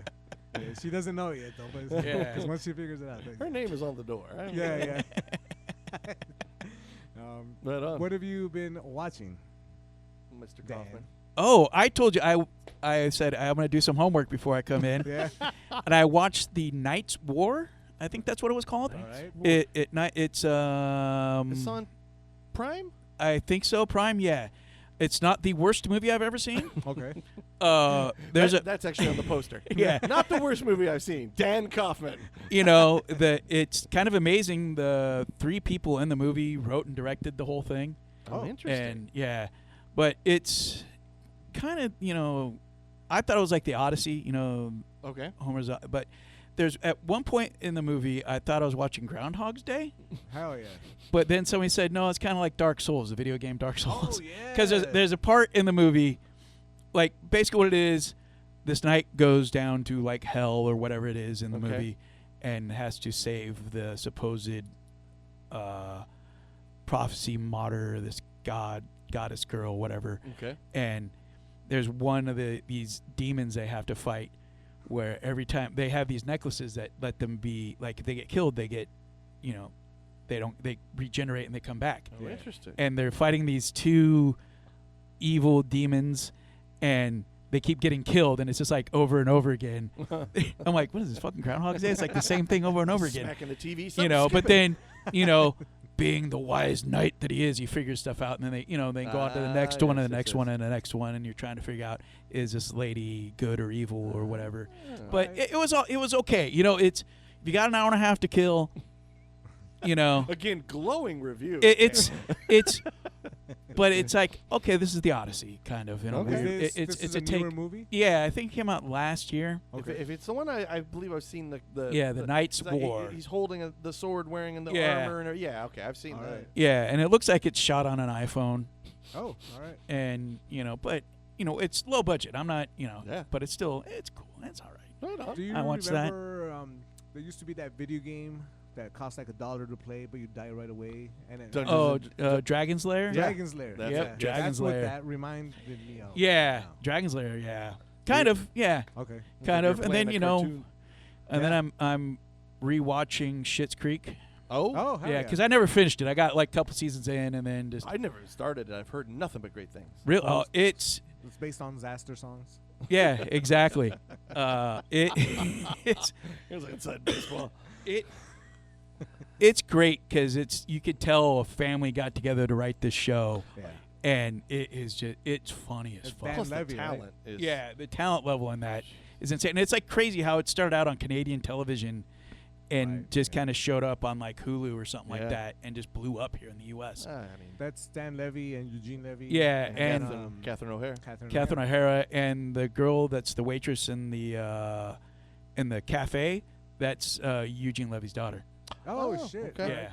All right. That's And they're all writers on it. And, you know, you think a lot of it's improv, and they're saying no, most of it is actually scripted. Like the stuff Interesting. they say, because you're just like, there's no way this is scripted because it's so effing good. They had to do like 300 takes to get that line to work. Yeah. Interesting. Huh. And, I mean, yeah, and it's good. It's funny. I've heard nothing but great things. Yeah, about it. I I'm just going through that. Never pulled the trigger. And then I'm rewatching Deep Space Nine. Oh, Oh. dude. Hell Yeah, yeah. 'cause, Dude. you know, Oldie right there. Yeah, I'm a weird Trekkie because I watched Starfleet Academy. The newer one. Yeah, the new one, which is it's fun. Like it's if you're a nerd, We're listening. yeah, it's for you. Go on. It's for you. And what I'm not there's MASH references. Wow. Oh wow. There's stuff that goes on where I'm like, this is just like MASH. Yeah. Huh. And it's great, and it's the funny stuff from MASH. Like Dude, MASH is like The- my like, number alright, one show. so here's the thing. You know, in MASH, there's always that guy over the PA. Yeah. Yeah. Yeah. Yeah. Same thing in Starfleet Academy. Oh. And he says the most absurd, funny shit. That's cool. And I'm like, and there's stuff that gets referenced from earlier episodes. He'll Interesting. talk about stuff and like, hey, so and so, you're this and this and that from something that happened 3, Huh. 4, 5 episodes beforehand. That's cool. That's cool. And it's definitely like the Star Trek teen show. yeah. Like but like Starfleet Academy is like high school, Okay. All right. you know, kind of. And but it's cool. It's funny, and you know anything with Tig Notaro, I'm gonna watch. Oh, Okay. yeah. And she's fucking great. And who else is in? What's his name that was in the Howard Stern movie? Why am I forgetting Wow. his name? Pig vomit. Yeah. Yep.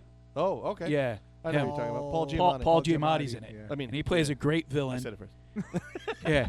Paul Giamatti's in it. He plays a great villain. Always does. And he's amazing. It's great, and his dialogue's awesome. Awesome. So, like, if you're a Star Trek fan, watch it. And I am a Star Trek fucking fan. Right on. Okay. I'm a Star Trek greater than Star Wars kind of guy. Oh, hey. Wow. So, You Yeah. learn something new about everybody? I am a Star Trek movie is better than Yes. the shows. I'm a movie guy. I've never watched the show. I love all the movies. I've watched. Well, I shouldn't say I love all the movies. I've watched all the movies. Yeah. Yeah. Do you guys aren't like you never watched Next Generation? I Or? did. No, Yeah. I never did. Oh man. Some of it just was. It never came on when I was watching, so I Oh, didn't, it's on- never On cared. and Paramount then- Plus, if you and- have it. And there was a part. I can't lie. You know, I didn't want to be that nerd. I wanted to be the other nerd over there with man. Star Wars. So you know. But it Well, was- that's true. That is like a dividing line. Like I appreciate Star Wars, but Star Trek just made sense to and me. understandable. I just kind of with the Beatles and the Stones, right? You Yep. can only love one more than Yep. you can't love them both equally. Kind Yeah. of thing. Yeah. I for me it was always Star Wars. But again, I've seen almost all the movies, and I always Yeah. enjoy the movies. Yeah. The You know, movies for are what cool. they are. I like the Yeah. movies. I like yelling "con" just as much as the next guy. And then you watched all the newer ones with like, Many of them, yes. Yeah. I have not watched all of them, but yeah, the Yeah. ones with Patrick Stewart and stuff like that. I've seen. a well, few of even those, but like even with the was it the remakes. Pike- of yeah, them. Oh, they're- absolutely. yeah. Yeah, The yeah, J.J. yeah. J.J. Abrams. Abrams ones. I Yeah. watched those Those a are million. cool. Yeah. I think those are fantastic. Absolutely, yeah. Mainly because I also the origin of all this. yeah. If you tell me you're about to start with the origin story of a thing, I'm already in because I love how do we get to the thing I already know. Then you should know? check out. Was it Lost Worlds? I think that's the Star Trek Lost Worlds. That's before Captain Kirk, Oh, okay. Yeah. All right. and there's a character that plays Kirk, Okay. but it's right before that, and it's like young Spock and all that kind of stuff. It's All pretty right. cool. That's cool. All right. Yeah, That's cool. Anything else? that's about it. Besides, the well, football and football, and that's about We- it. we You know. learned that Dan Kaufman is a Trekkie nerd. Well, I wouldn't say I'm a Trekkie. I still can't keep track of all the races, and I'm I gonna can't just- speak Klingon. So If you go speaks to a a Destroy Judas show next time, expect to see Spock ears on the left-handed guitarist. He loves to tell you to live long and prosper. Yeah, That- but he doesn't yeah. say it with the same hag signal. no, I Like, do he's this. missing a lot of fingers in that one. Aaron, what have you been watching? A few new and some old. One of the new ones I watched was Nobody 2. Really enjoyed it. If Okay. you've seen Nobody, the first one, Bob Odenkirk, it is what I like to call the funny version of John Wick. Oh, okay. So put some comedy in there. Bob Odenkirk is essentially, if you've not seen the first one, I don't want to give anything away necessarily, but let's just say he is not what he seems. He seems like a regular old, just suburbanite, but He's- you know he's got a dark past. He's a nobody. Yeah, and he is a nobody. And then you find out this guy, there's something in his past because he's kicking the shit out of people with very little problem. Nice. Fantastic. The second one essentially is the idea of like, okay, we're gonna go on vacation and no trouble. And it's like, oh yeah, you do. And I think they really leaned into the funny on this one, which I very much appreciated. Nice. Christopher Lloyd plays his father. The RZA plays his brother. So yeah, we're all over the place. Makes sense. They are. I think each one is maybe an hour and a half. You're in, you're out. They're Yeah. so much fun. I would Oh, highly okay. recommend That's it. much like nice. the night. Yeah, Knights Have you War, got- hour and a half. You got Have an you hour and a half? Yeah. Okay, watch this. If you've got another hour and a half, It's and you want entertaining. to actually be entertained. It's well, No, Knights no, War is it's like you don't want anything deep. I hear you. Knights I don't War. want to think. I just want to. I would say the same with Nobody. You Yeah. don't want to think. You just want to be entertained. Yeah. Both of them. Exactly. Nobody 2 is on Netflix. I think the first one is still on Amazon. I'd recommend them. They're fucking fun. Nice. Small little kind of indie film. It was IFC. It was on I think Hulu, called Tornado.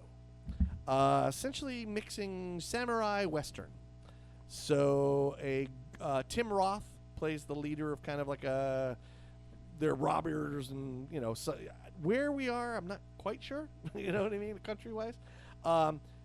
Tornado is the name of the girl who travels with her father. They are Japanese and they do a puppet show for a circus. The bad guys have stolen some money and they think she's taking it and they kill her father in the process. And now Tornado is about to exact revenge. All on hell every breaks one of loose. them. Huh? Oh, yeah. Yeah. Nice. Yeah. That's Good cool. movie. It was fun. Again, I'd like to say it was quick.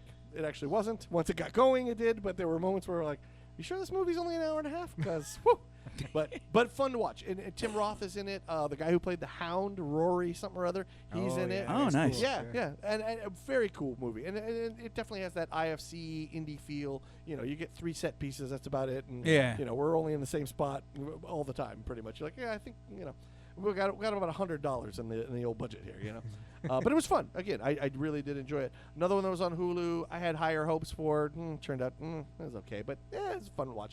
Called Astronaut. Katie Mara, she's the sister of the other Mara that was Rooney. in Rooney. Thank you.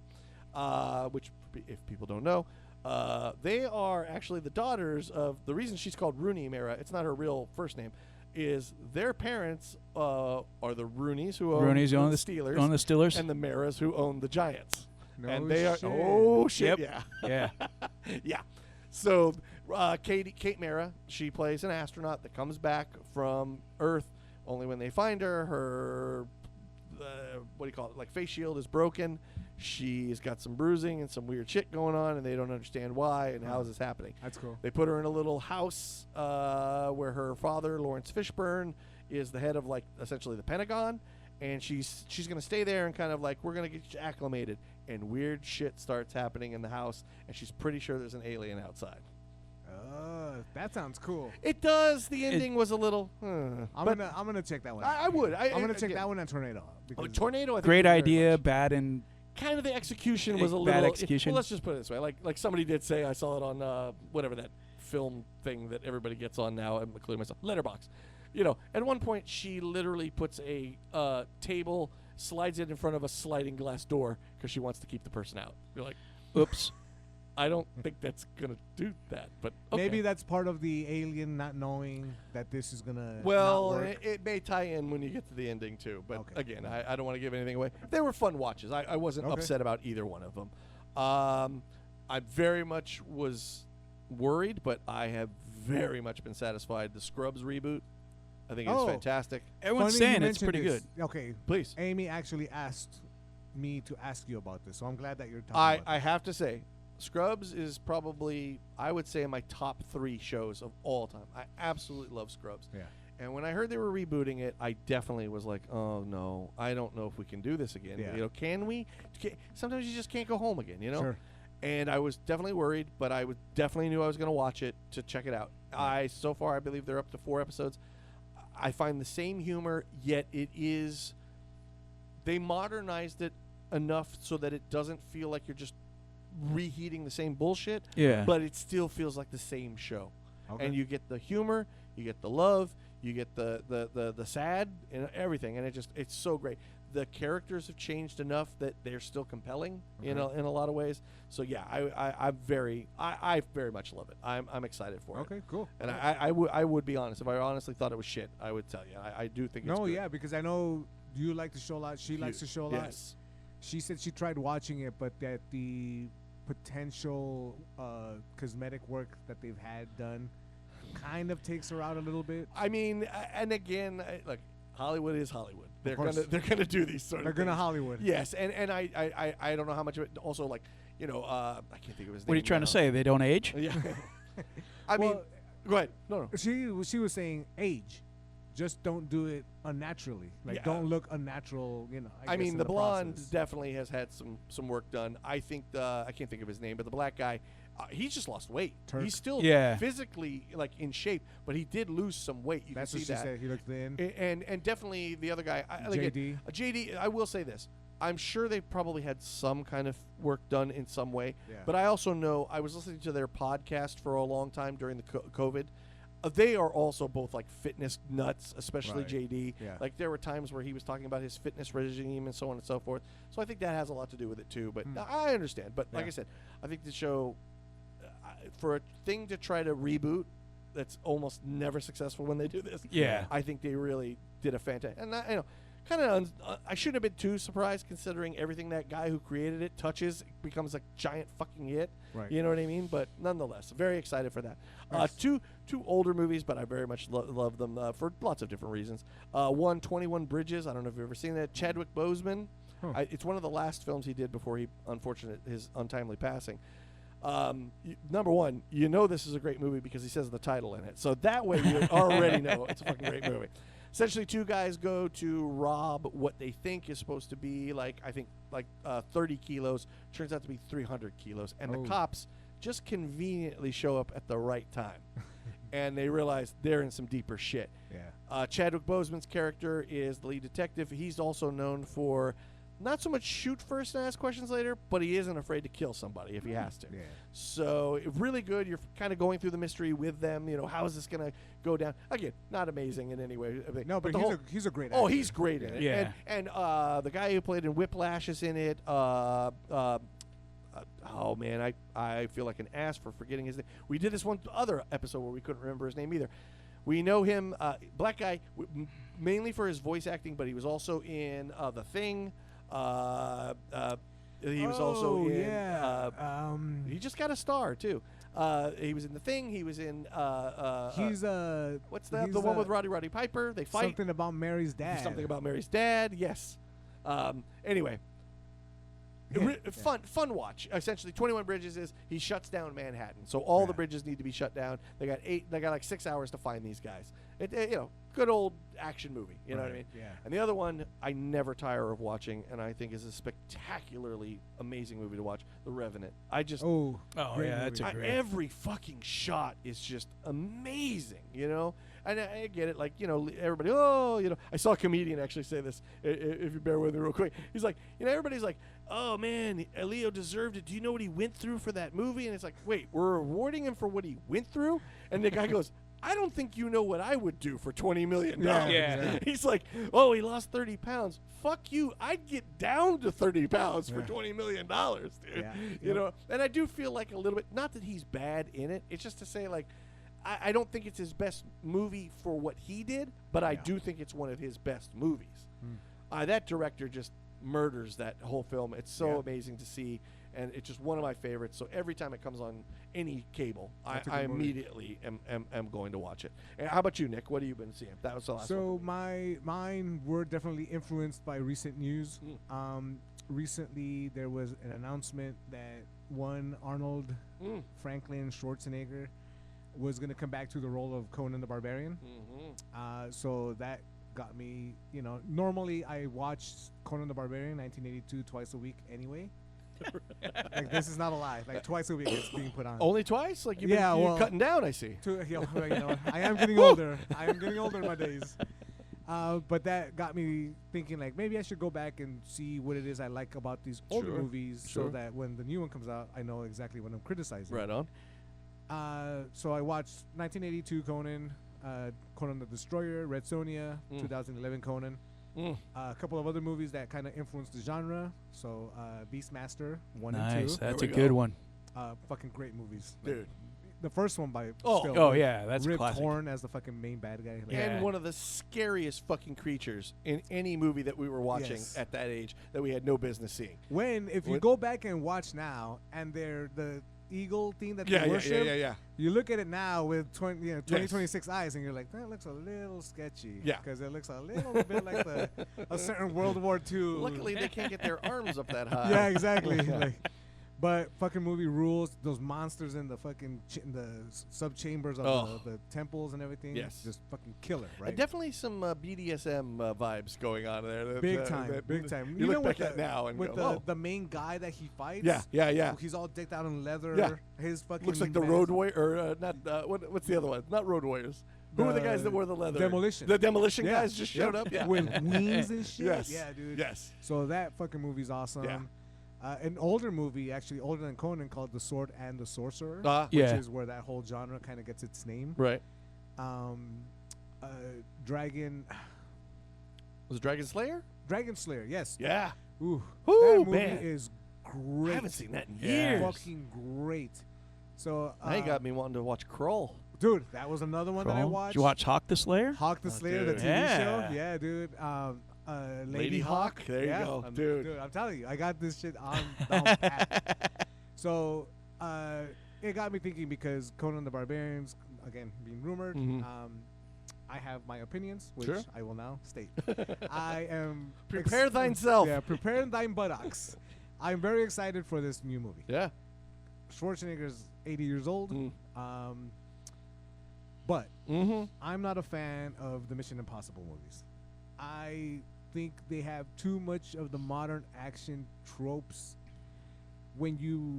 because I have no doubt that McQuarrie is going to write something that's visually appealing as well. Yeah. And Mission Impossible, even the movies that I got to enjoy, were very visually appealing, very fast paced. Mm-hmm. And let's face it, Arnold is 80 years old, Yeah, it's gonna be interesting. right? So you put a person like that in charge of an old man, Mm. which, and they apparently said that they're going to fit the script to his age. Okay. There's very, So a lot of sitting. a lot of sitting. It's gonna be riding a lot of horses. It's actually going to be a lot of, similar to Dan, a lot of back in my day. You know? So, like, whatever that means, I want to see. Sure. But I'm with you. I think this should have been done maybe 15, 20 years ago. Well, there's And the only real way that they can approach this is by having some of the pastiche novels come into play, where there are older versions of Conan in there, Mm-hmm. and he is recollecting his younger days, which Okay. I did post about a while back, saying if it were up to me, you get Schwarzenegger Arnold to play older Conan, Mm-hmm. and his son Patrick to play younger Conan, I got you. right? And it'd be like him retelling the stories of him his youth. retelling, yeah, and then those stories that he's retelling would be the ones that are actually Robert Howard stories. I gotcha. And that way everyone's happy. You get the nostalgia of Sure. Schwarzenegger, Sure. but also the actual connection to the written stories. Yeah. Sorry to break it to you, but this is Hollywood. No one's gonna be happy. Yeah. That's, There's dude, there's that too. Yes. dude, if I had the time, I'd go down the list of networks that had ownership of Conan and just let it fucking slip through their fingers. Yeah. Yeah. Amazon, Netflix, fucking HBO. HBO, the closest thing that they got to Conan was the Primal cartoon. Mm-hmm. Yeah. Season 3 is being released on Blu-ray, and if you haven't checked out Primal, season 3 is on Amazon right now. Mm-hmm. It is fucking awesome. There's little to no dialogue, just nothing but cool ass cartoons and action. I know they're cool cartoons because everyone that's seen them has told me. They're done by the guy who did Samurai Jack. Is that? He worked on Samurai Okay, Jack. thank you, Yeah, thank he you, was, thank you. yeah, Gendon Tartakovsky. Yeah. He's fucking amazing storyteller. A couple of newer movies that I did see, and these are the last two that Mhm. I have. Headhunter finally got an audio description track. Headhunter is basically a kind of a he looks like a Scandinavian warrior type, like total fucking Viking trope type guy. Okay. Big fucking buff dude, big old beard, but he looks like Nick Offerman kind of. Okay. And every night he goes out and kills monsters, and then Oh. brings back their heads to extract the serum because his daughter's been cursed by a witch. Oh. So every fucking night he's just out. Oh, that old story. Yeah, dude. It's such a good fucking Very movie. interesting. Dude, it's called Headhunter. Headhunter. I think it's still on Amazon. Okay. But All right. yeah, I had to wait forever and a day for it to get an audio Is it a track. movie with writing on it, or is it a It's no, English there's, movie? It's an English movie. Okay. Yeah, dude. Like, but because there's little to no dialogue in it. So it doesn't matter. It'd be like, what was that old movie about the Viking that came to the U.S. and has like probably 2 lines of language in it? Oh, Pathfinder. No, not that one. it's the guy. This director wound up doing a bunch of kind of cooler movies. Oh, I'll look it up while you Okay, guys are please. talking. Yes. Oh, by the way, Keith David. Keith David is from your movie. Yes, yes. From 21 Keith Bridges. David. Yeah. The amazing The amazing Keith David. Yeah. I'm sorry, Keith David, if you are listening. Yes. we I'm will- sorry we keep forgetting your name, we but I keep will forgetting- never forget you in we'll my heart. never get- and we will do a whole episode Yes. on you. So Headhunter was the one. Right on. That sounds and really good. then I had to do a kind of modern retelling of the Conan's 1982 movie, which Okay. is The Northman. Oh. That Oh my God, that movie. dude. All right, never mind everything that director has ever done. Yeah. They're some of my favorite movies. Yeah. That movie is technically the story that made that Shakespeare stole Othello. Yeah. Yeah. Oh, I did not know. Yeah. Okay. Mhm. But also, when you put it side by side by 1982 Conan the Barbarian, Yeah. it's Same thing? Step Oh, by yeah. step, the same movie. Step by step. Revenge. There's a witch. He fights the bad guy at the end next to a mountain of power, which Yeah. is the volcano in the other Yeah. one. In Northman, apparently they're butt ass naked, which I missed. I'm sorry I missed that. Yep. You know, Nothing but- better than naked dudes. Yeah, I mean, Feels like I- it would hurt harder, worse. I don't know why. It would. It would kind of also burn if Yeah. the Oh ashes well, and that shit that fall. goes without saying. Yes. Yeah. No, Northman. My God, that's Northman is fucking. every time it comes fantastic. on, I have to watch it. I just, it's wow, it's so yeah. good. And then when he gets, when he's kind of like in that little crypt fighting the Draugr, Yes. that's again back to Conan right. when he finds the Atlantean sword Right. in the crypt. Crypt. Yep. In the original version of that script, Mm-hmm. the story is called "The Thing in the Crypt," and the king that the sword is taken from Ah. Yeah. in the stories comes to life. Oh shit. They didn't have the budget to film it in 1982, but in the Northman they did. And so then you get that. Okay. Yeah, so I love the Northman just because Yeah. it's basically Conan again. Right? Oh So- yeah, no, and it's just like really like the way it's shot, the way like you just so cool, and the Anna girl's in it, and I'll watch anything with her. Yeah, She's, yeah. she's absolutely amazing Yeah. in many ways. But She's Bjork. amazing. Yeah, Bjork. I mean, you already, Yeah. that was more than a pleasant surprise. Yeah, right. It's fucking awesome in that. I mean, I think she's obligated. It's supposed to be Icelandic, so Yeah, I think you have to employ. you have to get her, and somehow Yeah. Willem Dafoe gets to fucking squeeze into every. Well, cool yeah, movie. he's in every one of that dude's movies. Yeah. Yeah. So yeah. I mean, he's awesome. He's- I love Willem Dafoe. Yeah. I mean, and it, kind of an interesting role for the dad that ends up playing. What's his fuck? What's you know that's what I'm right. talking yes, about? Yes. You know, he's his daughter, and he was married to Uma Thurman and everything. Yeah. I like him a lot. He's a great actor, but the very interesting role for him. You don't Ethan usually Hawke. Ethan Hawke. Thank Yeah. you. You don't usually see him and stuff like that. Right. And I thought that was really Right. cool to see him like that. Yeah, it's cool. He I think took the biggest chance because everyone else is known for being kind of not so much physical like Willem Dafoe, but he is an intimidating actor already. yeah, right? yeah, I know what you mean. So yeah, like having Ethan Hawke up there and be able to hold his own. Oh, is yeah. pretty Yeah. fucking Yeah. badass. Yeah. So Northman was my last one. fantastic. Valhalla Rising is the movie I was thinking about. Yes, oh, with I've not Mads seen- Mikkelsen. Yes, I've not seen this. yeah. Okay. That all right, movie is all right. fucking. There's like literally amazing. 2 lines of dialogue I think Yes. in that I movie. think I saw part of this, but okay, yes, Ooh, okay. that I will look fucking- for it again. Dude, I heard that good things. movie is fucking good. I actually got like fever dreams watching it. Yeah. When I was able to still watch that it. that director had a good run for a while. Like he did Bronson. Bronson. Oh. He's the one He that did did Drive. Yeah. Drive. Oh. Nicholas Something Goldberg or or other, something yeah. like that. Only Yeah. God will know. Only God will know your knows. dad's. Yeah, or something like that. Yeah. Yeah, Only God Forgives. God Neon Forgives. Demon. Neon Yeah, Demon. Oh, that's Neon right. Demon is badass, dude. I Yeah. love Neon Demon. Only God Forgives was one of those ones where it felt. I didn't know what. I still don't know really what the fuck was going on, but it looked beautiful. Yeah. Every Yeah. shot was just Yeah, like, that who's fucking- lighting this? This is amazing. That dude knows his way around, like just set setting design. up. Yeah. Fucking awesome shit. Yeah. Yes, Valhalla Rising. I will add it to the list. That's a 'cause Yeah, great I fucking may have movie. seen it, but in case Yeah, I haven't. stumbled across it. I'm like, all right, I'll watch this. I'm all, it's the guy who directed Bronson. All right. Yeah. I'm like, why? Nobody talks. Yeah. But somehow I know what the fuck's going on. I Dan's know what they fa- mean. Dan's favorite. Nobody Right. talks. Everybody just shuts the Everybody fuck shut up. Shut up, everybody. Shut up and do your thing. Yep, pretty much. Yeah. Cool. Well, Dan, thank you very Yeah, much for coming awesome down. as again. always, Definitely, man. Thank you for being our prestige guest coming down a second time. Wow, into look at that. The halls of the rehearsal room headquarters. Absolutely. And again, everyone, Masters Ashes. Masters How the Ashes. mighty have Masses fallen. asses. I'm trying to sell here. April 17th. The album is titled How the Mighty Have Fallen. How the Mighty Yeah. Have Time to Fallen. Kill Time to Records. Kill Records. Check out their Bandcamp. Man. Make sure you support in any way possible. Be Go it to physical, YouTube. digital. You can Yeah. see the 2 songs. Underneath both of those songs has links to where you can buy the record and where you can buy the CD. Yeah, you'll be amazed at what some old people can do. That's how Destroy Judas starts off every show. Yeah, you'll be amazed at what we can do. Yeah, so and also support Destroy Judas. Absolutely. They Yeah. have a Bandcamp. Absolutely. They have an Instagram, and I believe sometimes a Facebook.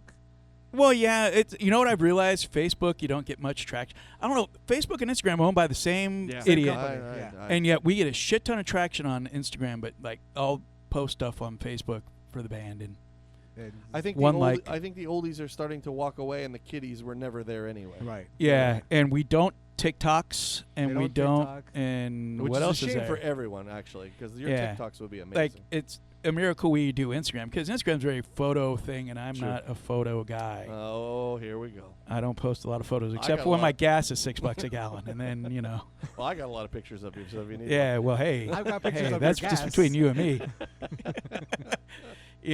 Like we're the worst at any sort of social media. So But they do have a Bandcamp. They That have a Bandcamp. support their music yeah, is the what's music. important. That's Let 'em yeah. know through I think that's Instagram. what it is. Music's the only thing that counts. When we post stuff. I mean, I'll be pushing this show coming up on the 16th, but Yeah. Go see them live. Yeah. Always At- amazing. at Vine in Long Beach. If you want to see 50 pounds of shit in a 2-pound bag, come see us there.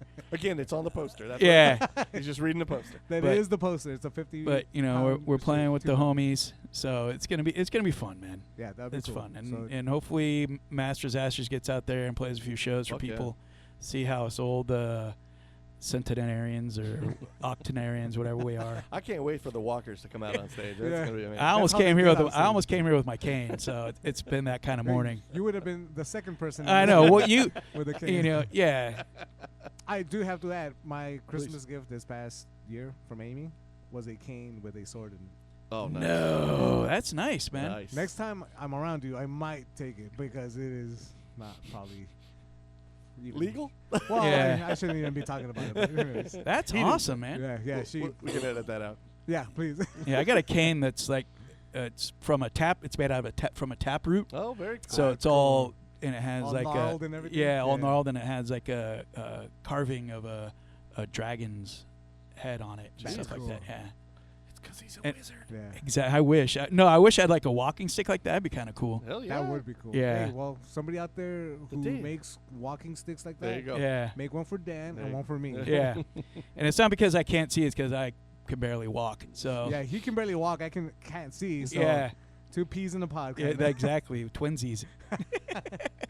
So thank you again, Dan. Oh, Absolutely. thank you. Thank Be you. nice to each other, everybody. Be cool. We'll catch you next time. Later. Howdy, folks. Thank you so much for spending time with us here at the rehearsal room. If you've got any recommendations you'd like for us to check out, whether it's a band, a movie, or anything else you think we'd be interested in, you can write to us at therehearsalroompod@gmail.com, all one word. We're also over on Instagram or Facebook, or even YouTube. You can also find us on any of the popular platforms for podcasts. And if you happen to know anybody that would be interested in any of the subjects we're talking about, please make sure to refer this show over to them. Make sure to like and subscribe wherever you listen to us, and we'll catch you soon.